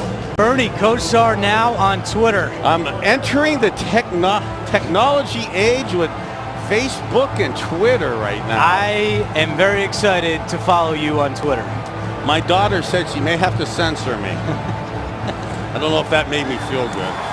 Tony Pashos last night was tweeting about the Jersey Shore. Of all the guys in the Browns to tweet about the Jersey Shore, the biggest offensive lineman is not the guy I would have thought. But Bernie will follow you on Twitter. Bernie Kosar QB now on Twitter, and the Lions will take over 1st and 10 at the 20. After that impressive run by Armon Smith.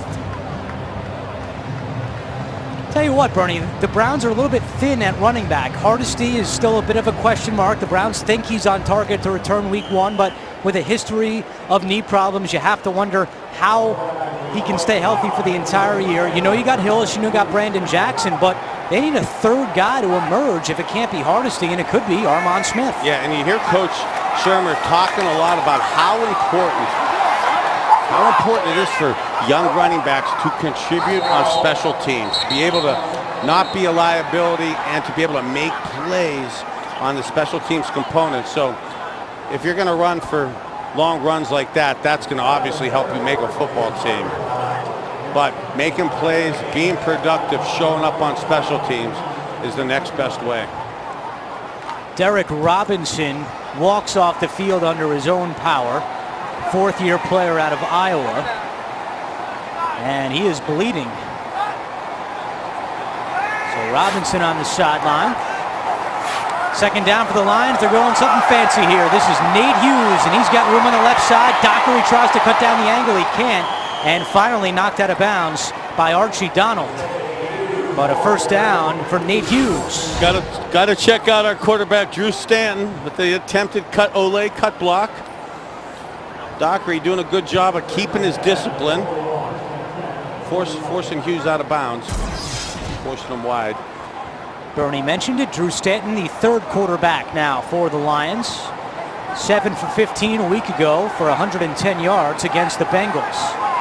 Made 3 starts last year. And he'll throw on first down. It's incomplete.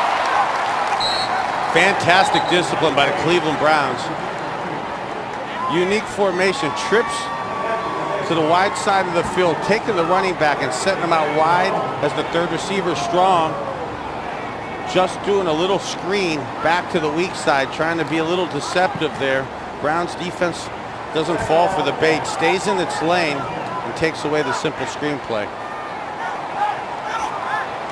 Dick Duran's defense having another nice night here in the preseason. Played well against the Packers, and they've held the Lions to 13 points so far. But Detroit moving the ball on this drive. They pick up another first down. That's the former Brown, Mike Bell, for 11 yards. Mike Brown runs north and south. He keeps it head and shoulders down the field. Not exactly what a defensive back who he wants to meet. 15 yards with the head of steam downfield like that. Coy Francis with the tackle for Cleveland. First down and 10 at the Browns' 48-yard line. Well, Stanton sees the blitz, sees the safety coming up, checks to the run away from it. Well blocked by the Lions. They go back to Bell, and Brian Sanford brings him down for the Browns. Played well last week at 4 tackles and a sack. Big number 70, his second year out of Temple. Got a chance to talk with Al Golden. Coached him at Temple, now down at University of Miami. Coach Golden hasn't had the best of weeks. You could say that. He's very high on Sanford. Says he's got a high motor, high energy. Bell is tripped up from behind by guess who? Titus Brown. He was the talk of the town on defense after his impressive performance against the Packers, and he flies in for the stop here. Fortunate that Titus makes the shoestring tackle. It's well blocked at the point of attack. Mike Bell's going to get some yards outside if he's not tripped up by Titus Brown shooting the A-gap. Third down and 5 for the Lions.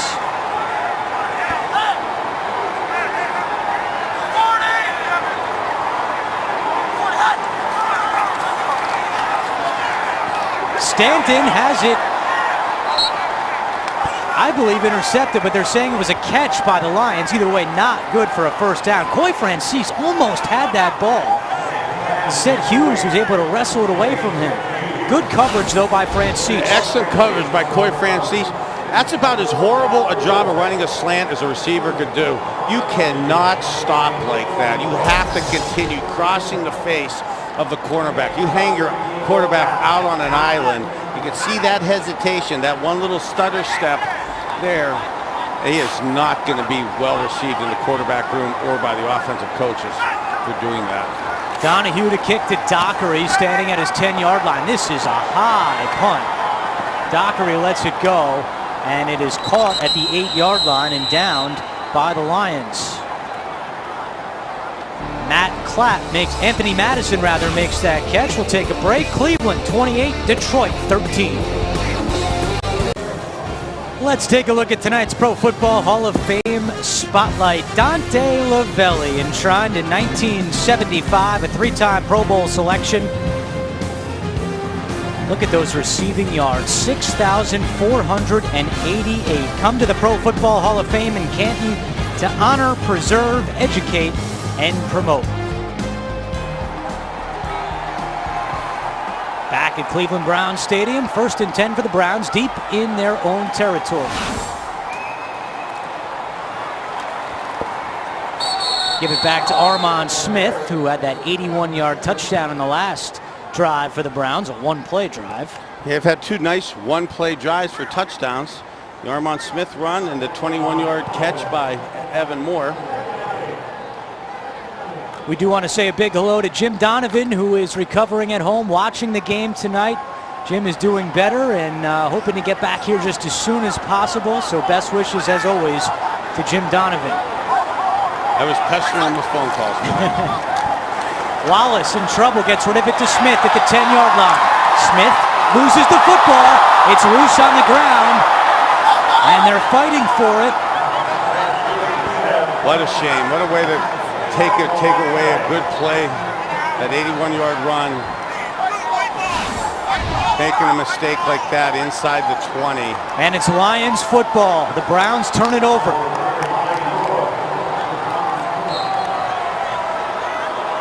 Excellent job of Ricardo Silva from the Detroit Lions, stripping him of the ball, but just can't let that happen to you. You got a nice positive play. You've gained another 7 or 8 yards. You got to have both hands on it, cognizant of the ball at all times, especially on your part of the field with the 28-13 lead. Eric Coleman recovered the fumble. It's the first turnover by the Browns tonight. So now Stanton at the 20-yard line. Harrison in the backfield. He takes the handoff. Jerome Harrison across the 15 and down at the 13-yard line. Good sign there for the Browns. Derek Robinson back in after that cut on his nose, and he makes the stop.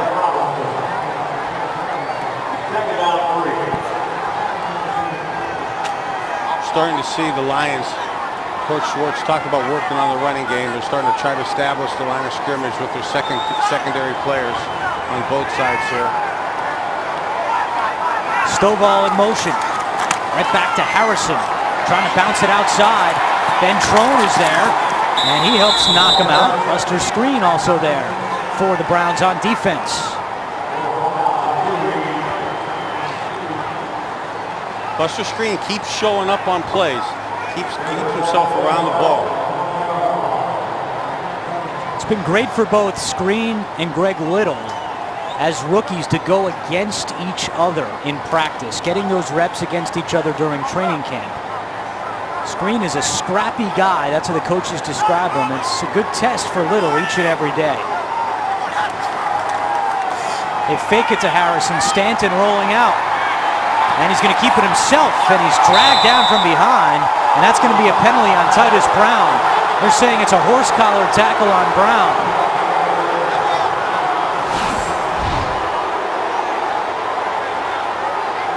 Those are the rules, no horse collar, but that's a tough one. The tough spot to be in as a defensive player.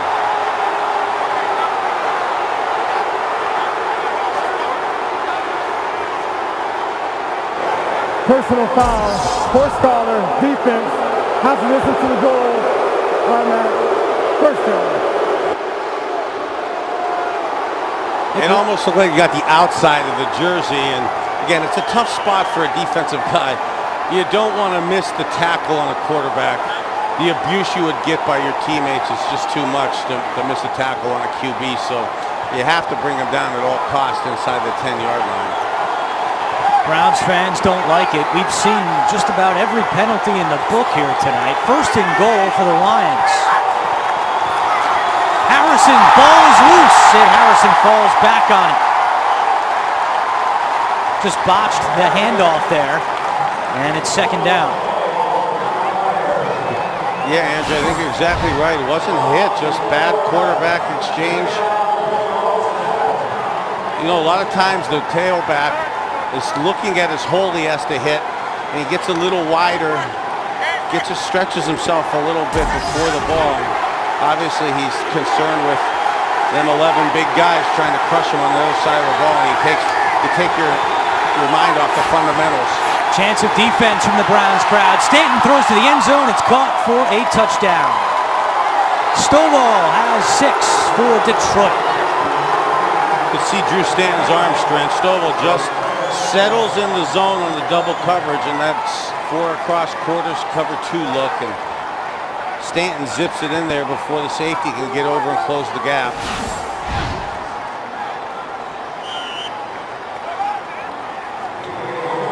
This tight to the goal line, you almost, Ray Ventrone, you almost want to get up a little closer into the goal line area. Force him to go behind you. Extra point is good. Stovall spent the last 5 years with the Buccaneers. This is his first season with the Lions. He's got a 7-yard touchdown here in the second preseason game. 28-20, Browns on top. Hey, don't forget Sunday afternoon baseball coming up for you as the Indians and Tigers wrap up a 3-game series on Channel 3. The Tigers won tonight 4-1. First pitch Sunday, 1:05. It's the Indians and Tigers Sunday afternoon on Channel 3. There you see the box score. Max Scherzer picks up his 13th win of the season. Josh Tomlin, the losing pitcher for the Tribe. Back at it tomorrow. They are 2.5 back. White Sox not going away either. That's going to be a dogfight right to the end in the AL Central. Yeah, it was nice to see the Tribe take 2 out of 3 from the White Sox. And that one hits the bottom of the goalpost, a touchback. And I think we have a rarity. I think we have no offsides on the kickoff coverage. Shocker. 5:37 to go, third quarter. Browns up by 8.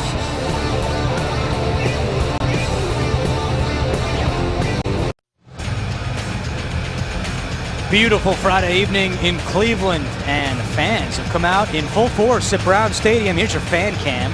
Brought to you, of course, by Mazda, engineering for the few who care about what they drive and the way it makes them feel, because if it's not worth driving, it's not worth building. Final home game here at Brown Stadium until the regular season opener, September the 11th against the Cincinnati Bengals. Seneca Wallace still at quarterback for the Browns. 1st and 10 from the 20-yard line. Cleveland leads it 28-20. Armand Smith, who fumbled that last catch, takes the handoff here and loses one on the play. Good indication there that the respect Coach Shermer has for Armand Smith. A lot of coaches, after a mistake, if they don't like you, don't care about you, don't give you the opportunity to redeem yourself. Coaches who think you have value, respect you as a player and a person, give you an opportunity to touch the ball right after a turnover or a mistake like he had. Soft 4 across by the Lions, just going to rush 4 on Seneca. Wallace feeling pressure from behind, gets it off, and that is caught by Rod Windsor, who has a Cleveland first down. Did not have a catch last week. The first-year player out of Western New Mexico is on the board in the preseason, a 14-yard pickup. Excellent pocket awareness by Seneca Wallace. You see Brandon Baxton, the left tackle, almost getting beat. Seneca doesn't see him, but senses it. Takes a couple steps up in the pocket, sets his feet, and finds Rod Windsor coming across on the crossing route. That moves the chains for the Browns. High formation now behind Seneca. Armand Smith. And he picks up 1 on the play. You see Jason Pinkston, number 62, is getting some reps in the second half with this Browns offensive line. He also played some in the first half. Pinkston's a guy that has really impressed the coaches so far. A 5th-round pick out of Pittsburgh. Pat Shurmur said on Tuesday, it's really understated how well Pinkston has done. He thinks he has a chance to be a good player. He's mostly playing left guard, and Pinkston's certainly one of the rookies that has caught the eyes of the Browns coaching staff. Fantastic news to hear that, because can't have enough depth on the offensive line. Wallace pump fakes, now looking deep, and it's incomplete. Williams, the intended receiver, and Wallace just missed him a little too long. One of the plays you see pretty significantly in the West Coast offense, to a motion trip set to the bottom of the field like the Browns did there, is the backside slant away to the single receiver. There, they faked the slant, Seneca Wallace with the pump fake, and did the slant and go as an opportunity to take a shot on 1st and 10 or 2nd and 9. Just take a shot down the field at a big play. Just a little too far. 3rd down and 9 for Wallace. Dumps it off underneath. Jordan Cameron has it, but he's tackled at the 38-yard line, short of a 1st down. Prince Miller there again for the Lions on defense, and the Browns will have to punt. 3rd and 9. Detroit typically doesn't bring pressure. They do here, bring in 7. Jordan Cameron like to get himself going towards the goalpost a little quicker. 2nd time tonight now, he's caught the ball, but hasn't got himself getting up the field, hitting that seam to get a little yak run after the catch. It was actually Ricardo Silva who cut down Cameron. McGee's punt, fielded at the 12 by Hughes. Makes 1 Brown miss, makes 2 miss, finally tackled by Marisic, and there was a flag on the play.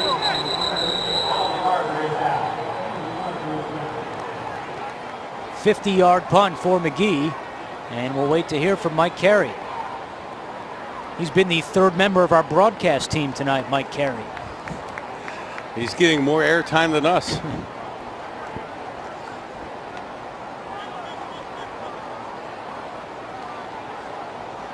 During the return, illegal block on the back, receiving team number 43, half the distance to the goal, 1st down.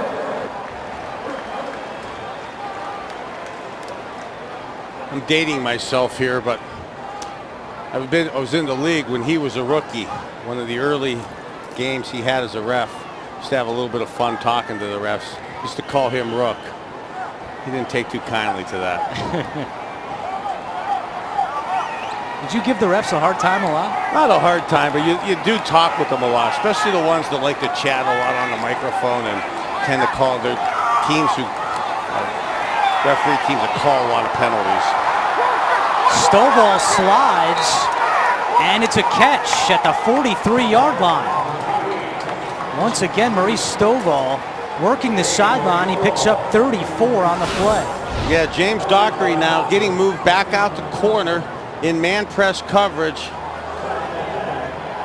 Doesn't do a good job of staying with him. Gets beat in separation by a couple yards. Fantastic throw and catch by Drew Stanton. Ball start, offense number 62. 5-yard penalty is still 1st.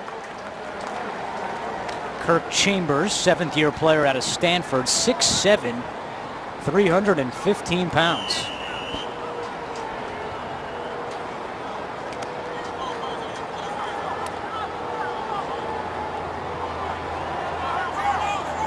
So 1st and 15 for Detroit with 2 minutes to go in the 3rd quarter.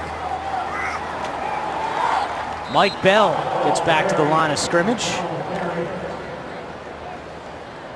Nice play call by Coach Giron. Had a blitz off the slot.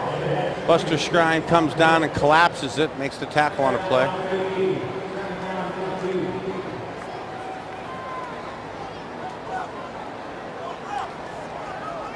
Dick Giron's 26th season in the NFL. His first with the Cleveland Browns. Stanton to throw. Over the middle, and it's caught again by Stovall. He's getting a lot of time tonight. Lions a little thin at wide receiver. No Calvin Johnson tonight. No Titus Young, the rookie from Boise State. And also the tight end Tony Scheffler is out of the lineup with a minor injury. Stovall has 4 catches now for 67 yards. Nice job by Drew Stanton reading the zone coverage. Just taking what the defense gives you. 3rd down and 8, less than a minute to play in the 3rd. Stanton, and it's knocked down. Good job there by Carl Geddes, the undrafted free agent rookie out of Missouri. And that'll force the Lions to punt. Excellent coverage coming across the field on a crossing route, staying with him step for step, timing it perfectly, judging the ball just before it hits the receiver to knock it away, force him into a punt. Dockery back deep again for the Browns. He's seen most of the reps in the second half on both kick and punt returns. This one he fields at the 10. And Dockery gets up to the 21-yard line. And it's time now to give you our trivia answer. What current Browns coach represented the Lions in the Pro Bowl? None other than Dick Duran. He was a fourth-round pick by the Lions in 1973. And the next year he represented the Lions in the Pro Bowl. Tonight's trivia brought to you by McDonald's. I'm loving it.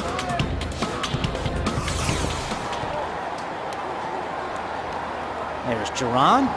Was a teammate and coached my mentor and one of the good announcers now in the SEC for CBS, Gary Danielson. 10 years as a head coach, Duran, with both the Bears and the Bills. Seneca Wallace under center for the Browns. Porter, the man in motion. And Wallace gets rid of it to Klutz, the backup fullback. And he gets up to the 25-yard line. Michael Johnson makes the stop for the Lions. His first year in Detroit. Johnson won the Super Bowl with the Giants as a rookie back in 2007. Soft zone coverage. Seneca Wallace going probably to his third or fourth receiver there. Probably going to let the quarter run out with that little completion to Klutz.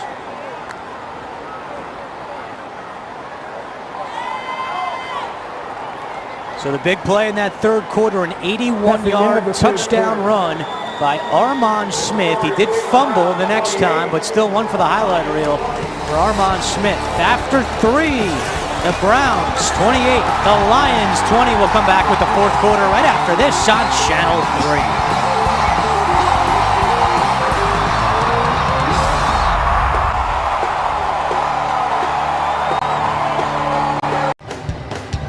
And time now for tonight's hardest hit of the game, brought to you by Jack Mattia Honda, where we still do business with a handshake. Steve Octavian on special teams with the big hit for the Browns. That's the hardest hit of the game. Start of the fourth quarter.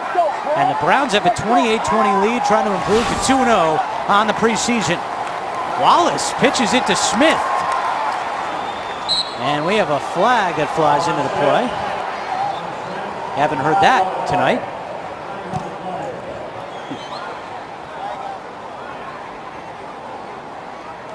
Holding, offense number 62, 10-yard penalty, remains second down. Well, that's Pinkston, who we were talking about a few minutes ago. Guilty of holding. It's called by the umpire on first and second downs. Remember the change last year where you now have 2 referees in the backfield eyeing up those old linemen for just those type of calls.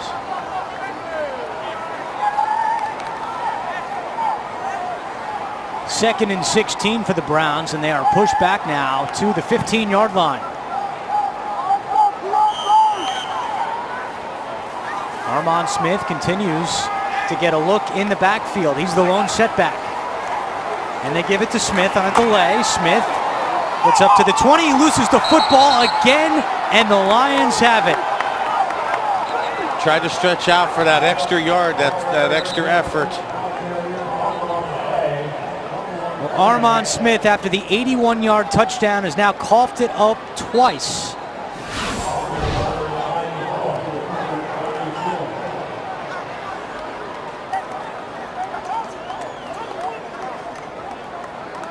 Prince Miller was the one who fell on it for the Lions, and now Detroit with great field position, first and 10 from the 20-yard line. And Smith, well, Jackson trying to settle him down a little bit. Well, that's got to be tough for an undrafted rookie. So Stanton goes back to work, fakes the handoff. Now looking to the end zone, caught, touchdown. And that is the backup tight end, Joe John Finley. His first year out of Oklahoma. Saw some confusion in the pre-snap alignment for the secondary. Drew Stanton obviously saw it too. Fake the corner route versus the two deep secondary covers, and then bounce back Personal up. foul, unnecessary roughness. Number 33 of the defense, a hit on the defensive receiver, number 33. The score is good. The foul will be assessed on the kickoff. But he did a nice job of hitting back, faking the post, then going towards the corner, and then coming back up the seam. Just explaining it took a long time. It takes a long time to run that route. They kept both backs in and the other tight end to give Drew Stanton the significantly more amount of time it needs to execute a play, a route of that caliber. Is the backup kicker Dave Rayner for the extra point, and it's good. The penalty was on the newest Cleveland Brown, Brett Johnson. He was awarded off waivers from the Seahawks on Monday. We've got a 1-point game, 14:38 to go. Browns up 28-27.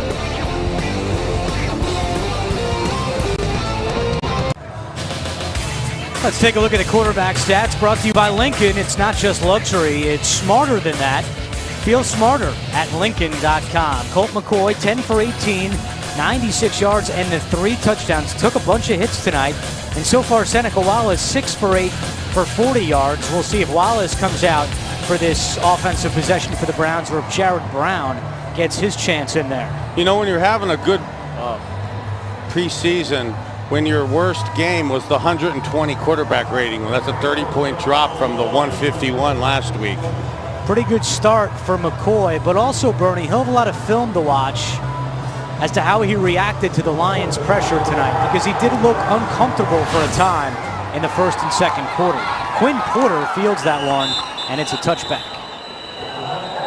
Pat Shurmur was funny in our production meeting yesterday. We were talking about the kickoffs and how the Browns returners are really taking them out from all sides of the end zone. Well, that's because he said if you're a guy trying to make the team like a Quinn Porter, he doesn't look very good to take a touchback. I mean, it's going to be hard to make the team, you take a touchback. So he's been kind of lax with how the guys take it out of the back of the end zone. That will change when the regular season starts. He was very definitive, Andrew. You're astutely correct that I don't think from 8 and 9 yards deep we'll be seeing too many carried back in the season. Here is Jared Brown, and he hands off to Quinn Porter, who picks up a yard before he's brought down by Johnson and Dawan Fulgham. So Jared Brown, who threw that interception last week, and Shurmur said you can't throw that ball, but he was impressed with how Brown responded after that. He thought he managed the game well in the fourth quarter against the Packers. That's when you can tell a coach wants to like you, if you handle the situations of coming back, letting you get back on the field, letting you finish out the game after a mistake like that.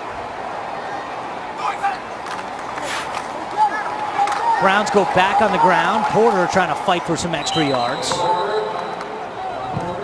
What do you do if you're Pat Shurmur in relation to Armon Smith? Do you put the guy back out there to try to get him past those 2 fumbles, or you just say, hey, you've had enough tonight? Well, he's gotten a lot of reps, and the problem is, yes, you probably want to, but because you've got other guys that deserve an opportunity, deserve a chance, you almost got to let the other guys get their reps, get their snaps, get their opportunity also. 3rd and 7 for the Browns. Jared Brown has some time. Now running to his left. Penalty flag on the play. Brown throws on the run. It's incomplete. Intended for Windsor. And we'll have to see what the flag is.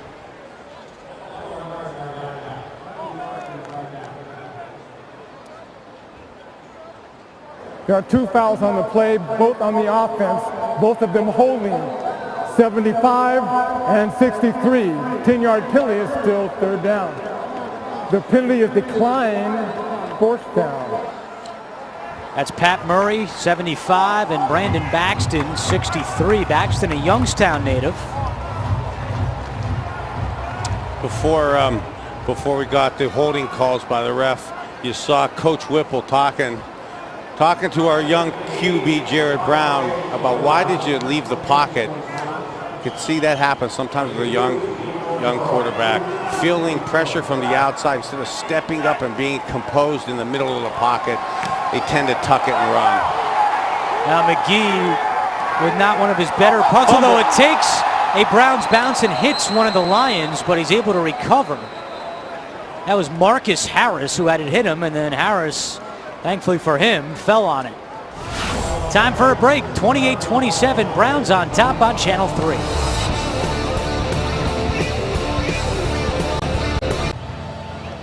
.56 to go in the fourth quarter. The Browns holding on to a 28-27 lead on the Lions. Browns have faced the Lions more than any other team in their preseason history. This is the 43rd meeting.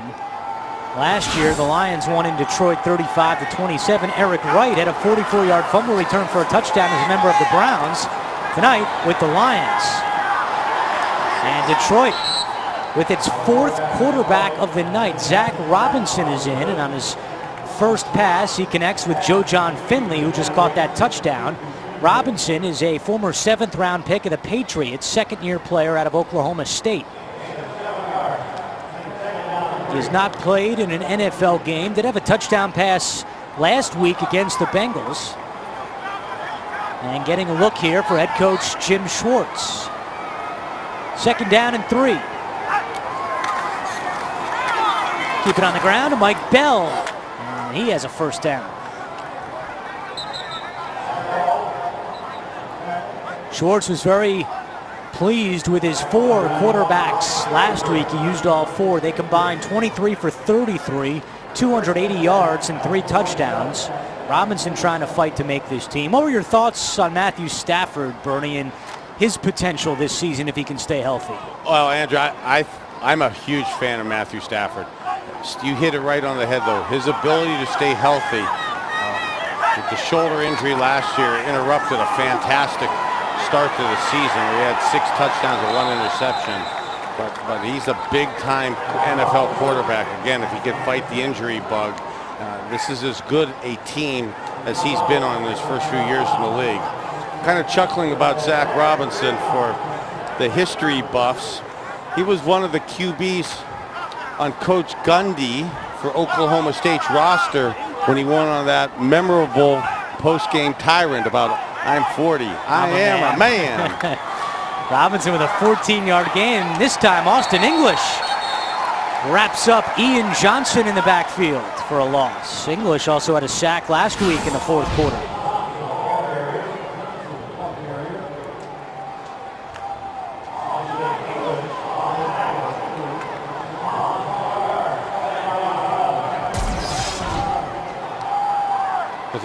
With a lot of the backups in now, really imperative if you want to make a roster to make yourself stand out and try to make a play. Got man coverage across the board, safety in the middle. Robinson looking deep. Dockery back there on the coverage, and it's incomplete.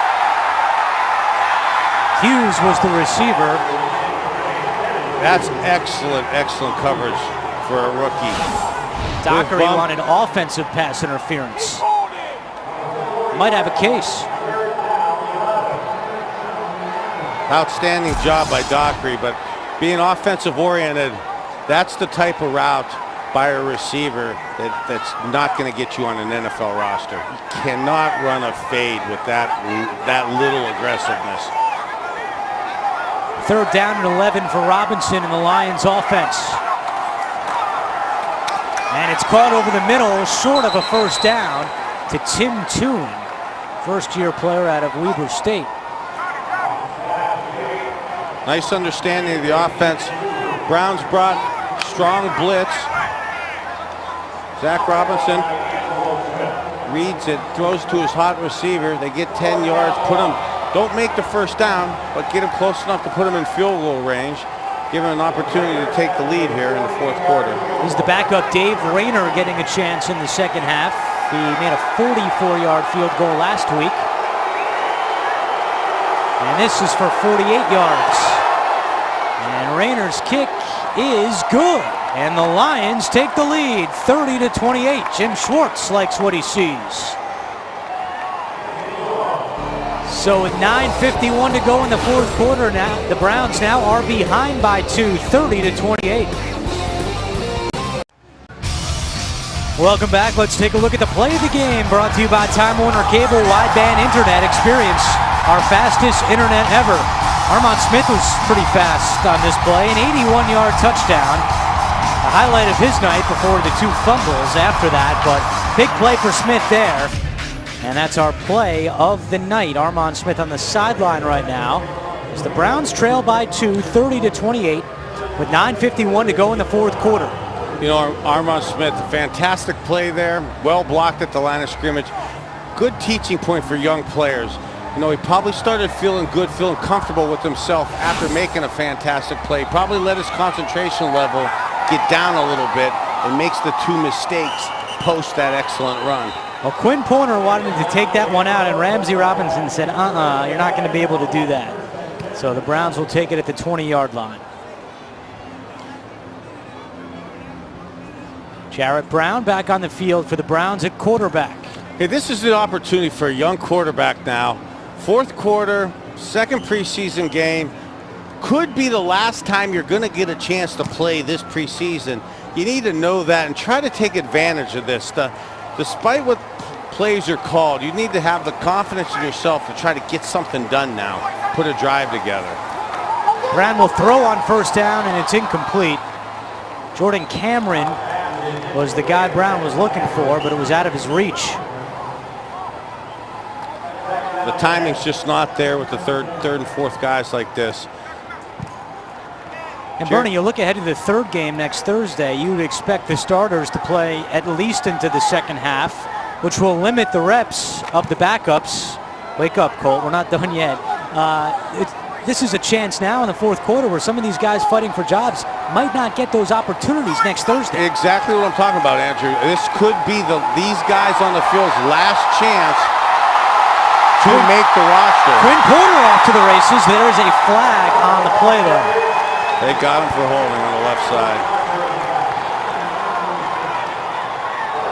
Holding, offense number 44, 10-yard penalty, it's still second down. That's the fullback, Tyler Klutz, and that'll bring it back after a nice run by Porter.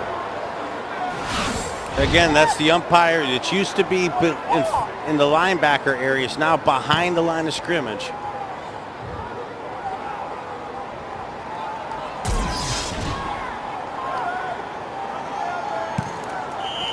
Too many penalties for the Browns tonight, Bernie.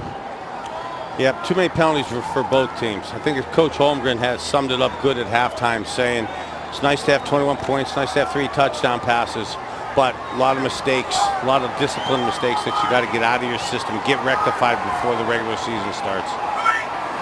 But soft zone coverage. Brown fires in the direction of Castile, but another incomplete pass.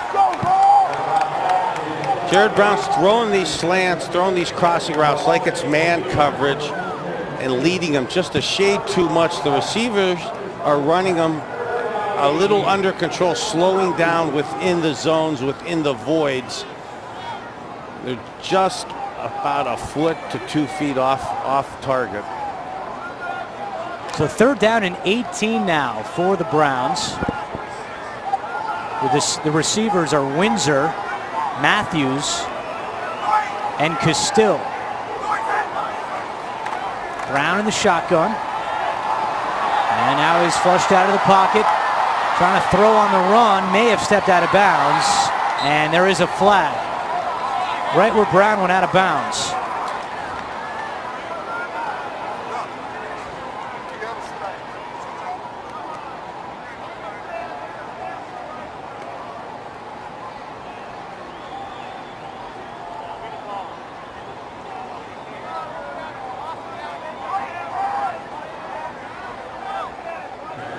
Illegal forward pass.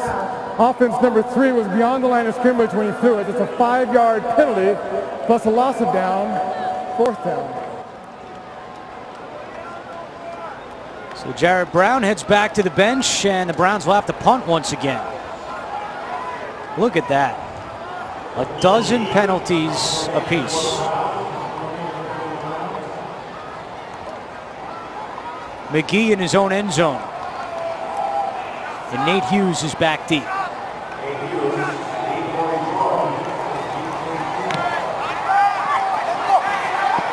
Hughes steps up to the 50, makes the catch on the run, and he is not tackled by D'Angelo Smith, but then Archie Donald was able to bring him down. Looked like D'Angelo Smith had a grasp on him, but he couldn't bring him down, and that's where the Lions will take over. 8:52 to go in the fourth.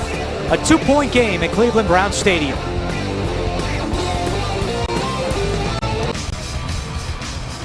.852 to go in the ball game. The Lions have a 30-28 lead on the Browns.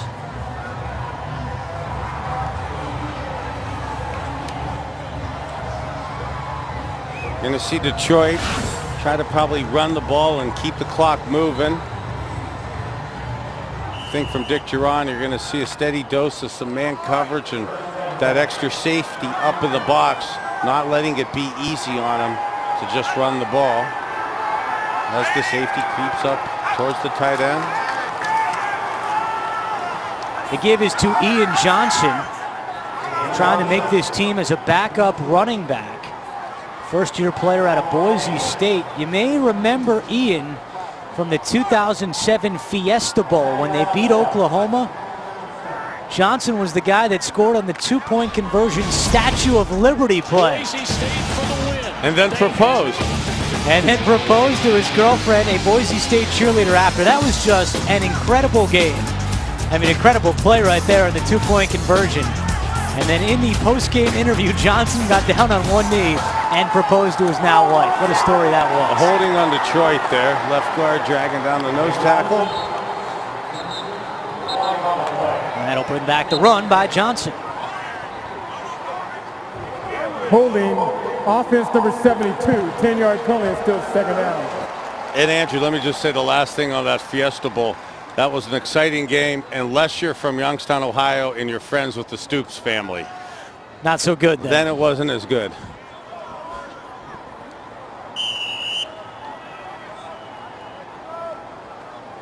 Titus Young, another Boise State player, a rookie, second-round pick in this year's draft, not playing tonight for the Lions at wide receiver with a hamstring injury, but Boise State continues to put out some good football players into the NFL. Robinson fakes the pass, hands it off up the middle, plenty of running room for Johnson. And he has a Detroit first down. Ian Johnson, a 19-yard pickup.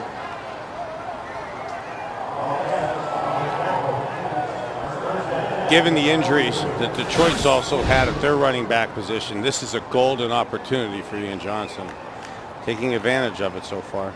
Maurice Morris not playing tonight with a hand injury.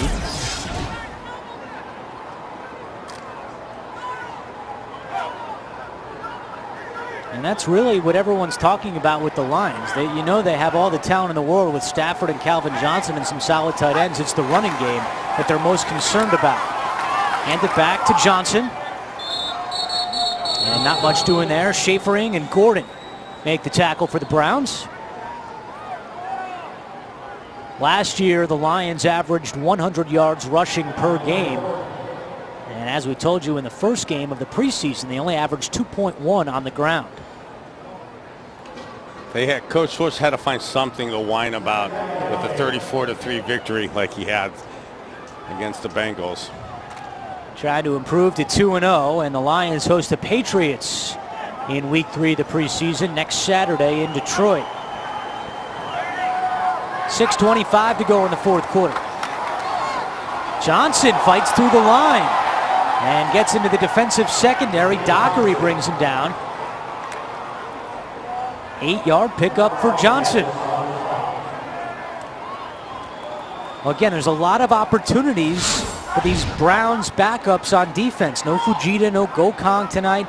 This is their chance to try to make a name for themselves, and Detroit driving down the field here with Zach Robinson. Ian Johnson gets a breather. And Mike Bell, the former Brown, replaces him. 5:45 to go. Bell spins and then falls down at the 28-yard line. Played 11 games with the Browns last year, only made one start, and a total of 31 carries for 71 yards. Did not do much after he came over in that trade from the Eagles. Didn't need to do much with Peyton Hillis having such a phenomenal season. Hillis did not play tonight. Just a minor hamstring injury that he suffered in practice on Wednesday. Not believed to be serious. Same goes for TJ Ward. Probably a really good decision. Somebody as valuable as Peyton Hillis, a guy who's going to take a pounding like he does, although he does dish out a pounding.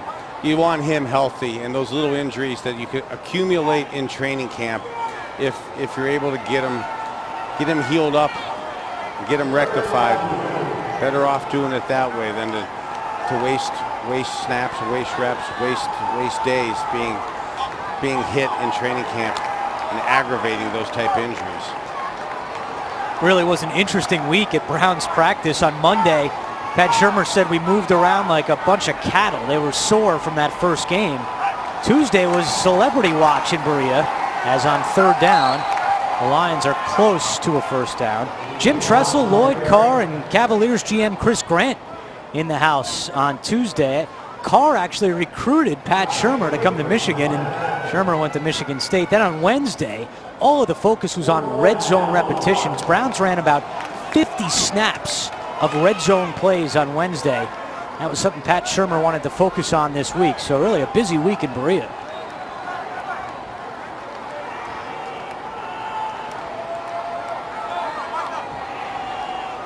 Seeing both teams look to be a little tired also right now. Detroit's starting to kind of impose their will a little bit at the line of scrimmage. And they're going to go for it on 4th and 1 with 3:25 to go in the ball game. Robinson nowhere to go. Tarver can't wrap him up, but then he's brought down by Dockery. A little miscommunication in the backfield there. I don't think that was the play designed for. Well, a big play by James Dockery. Heard so much about him throughout this summer, and he comes in to make a nice stop on 4th down.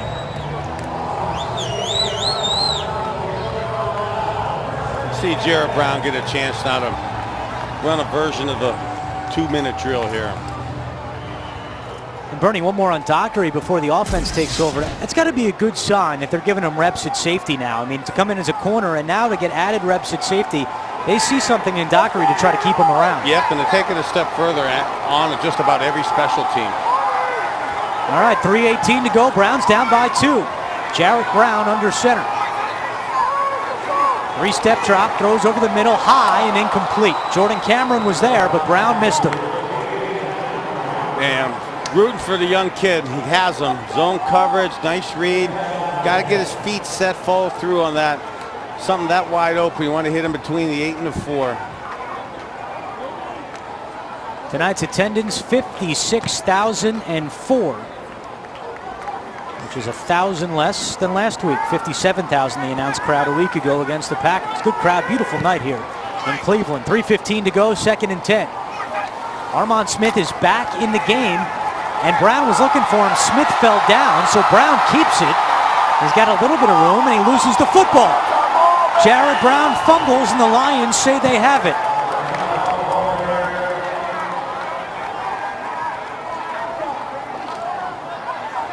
Lions are pointing that way. See, right there, Armand Smith was open and just slipped to the ground. So Brown had to improvise, did make a nice pickup, but then lost the football. And it looks like the Browns have recovered. James Dockery and the defense ran on the field for Cleveland. Now he's running back off. As somehow on the bottom of that pile, the Browns came away with it. Either way, you could just see Jared Brown doesn't feel comfortable in the pocket. He's the first time an opposing jersey or helmet flashes, his eyes are popping down and looking for a seam to run. And now the Lions call a timeout on defense. Detroit, their first, a 30-second timeout. Here's tonight's Rookie Watch, brought to you by American Family Insurance. Your dream is out there. Go get it. We'll protect it. Find out more. AmFam.com/dreams. Greg Little had the touchdown catch in the first half. 2 receptions on the night for 25 yards. Jordan Cameron, a couple of catches as well. And Armon Smith, really a tale of two sides for Smith. You saw the flashes of brilliance in his speed with that 81-yard touchdown, but then 2 fumbles for Smith. And he's getting a chance back in there now on this final, what could be a final drive of the game for the Browns. Just shot at Greg Little. Nice progress by him this week. You see him and Colt McCoy are starting to look more comfortable with each other. 3rd down and 2 for the Browns. 3 receivers set for Jarrett Brown.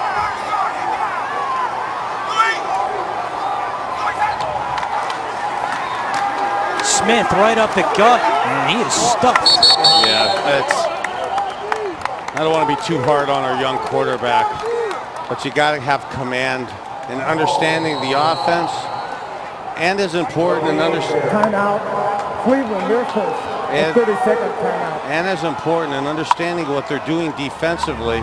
On 3rd and 2, all the defensive coordinators know that you're probably going to try to run the ball. The worst place to run it is right at where the safety is, walked up, who's unblocked. Pat Shurmur is not going to go for it on 4th and 2. He has sent Richmond McGee, the punter, onto the field after that timeout.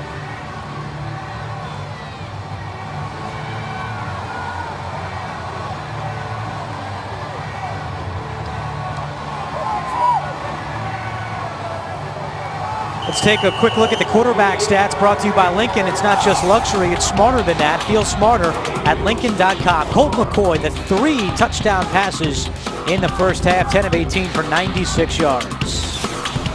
McGee to punt. Back deep is Nate Hughes. Drifting toward the sideline, makes the catch at the 20, falls at the 22. Guess what? Penalty on the play. And we'll have to see what it is. You a little surprised that they didn't go for it on 4th and 2? I think Coach Shurmur's going to play a little defense, hope to stop him. I don't want to say put the white flag up with Jared Brown, but he's struggling back behind center tonight. Brown 0 for 4. Illegal block in the back. Receiving team number 19. 10-yard penalty. Keep the ball. First down. I will guarantee you in the offensive scheme, with that formation and that defensive front with the safety walked up that tight, that the offensive scheme does not say run the ball towards the strength of the defense like that. That's a situation that's just crying for an audible that Coach Shurmur talked about in our production meetings both times, about how he'd like his quarterback to have an understanding of offense and defense and what we're trying to get accomplished and where the defense is weak and vulnerable, so that we could go and get us in a play that takes advantage of what the defense is. Obviously, Jared Brown's not ready to do that yet. 1st and 10 for the Lions on the 10-yard line. With 2:33 to go.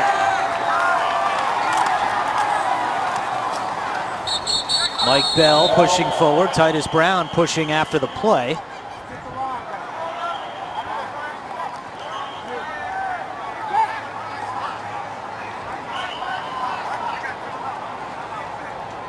And the Browns call timeout. Cleveland, their second, the 32nd timeout. Well, Bernie, after the first game against Green Bay, a 10-point win, a lot of positive vibes. Colt McCoy in the offense, the defense showed you some things. What's your takeaway from game 2 of the preseason to this point? Still, I think the Detroit Lions are still a much improved team, even with their injuries to their top 2 draft picks. To score 21 points, 3 touchdown passes by Colt McCoy in the first half, with Muhammad Massaquoi still not playing, with Peyton Hillis not in the game, a different type of front 4 that's a very good front 4 for the Detroit Lions. For the O-line, still pretty solid. The Colt McCoy to take a few hits and still get the ball out there in great timing with great accuracy. I still feel pretty good about things. Robinson on the bootleg, and he stays in bounds. Good play there by the 24-year-old Robinson. I agree with you, Bernie, about the Timeout. offensive positives as Cleveland uses its final timeout. Not a lot of tension goes to the defensive side of the ball, both against the Packers and maybe here tonight, but I think you do have to give credit to that first-team defensive line.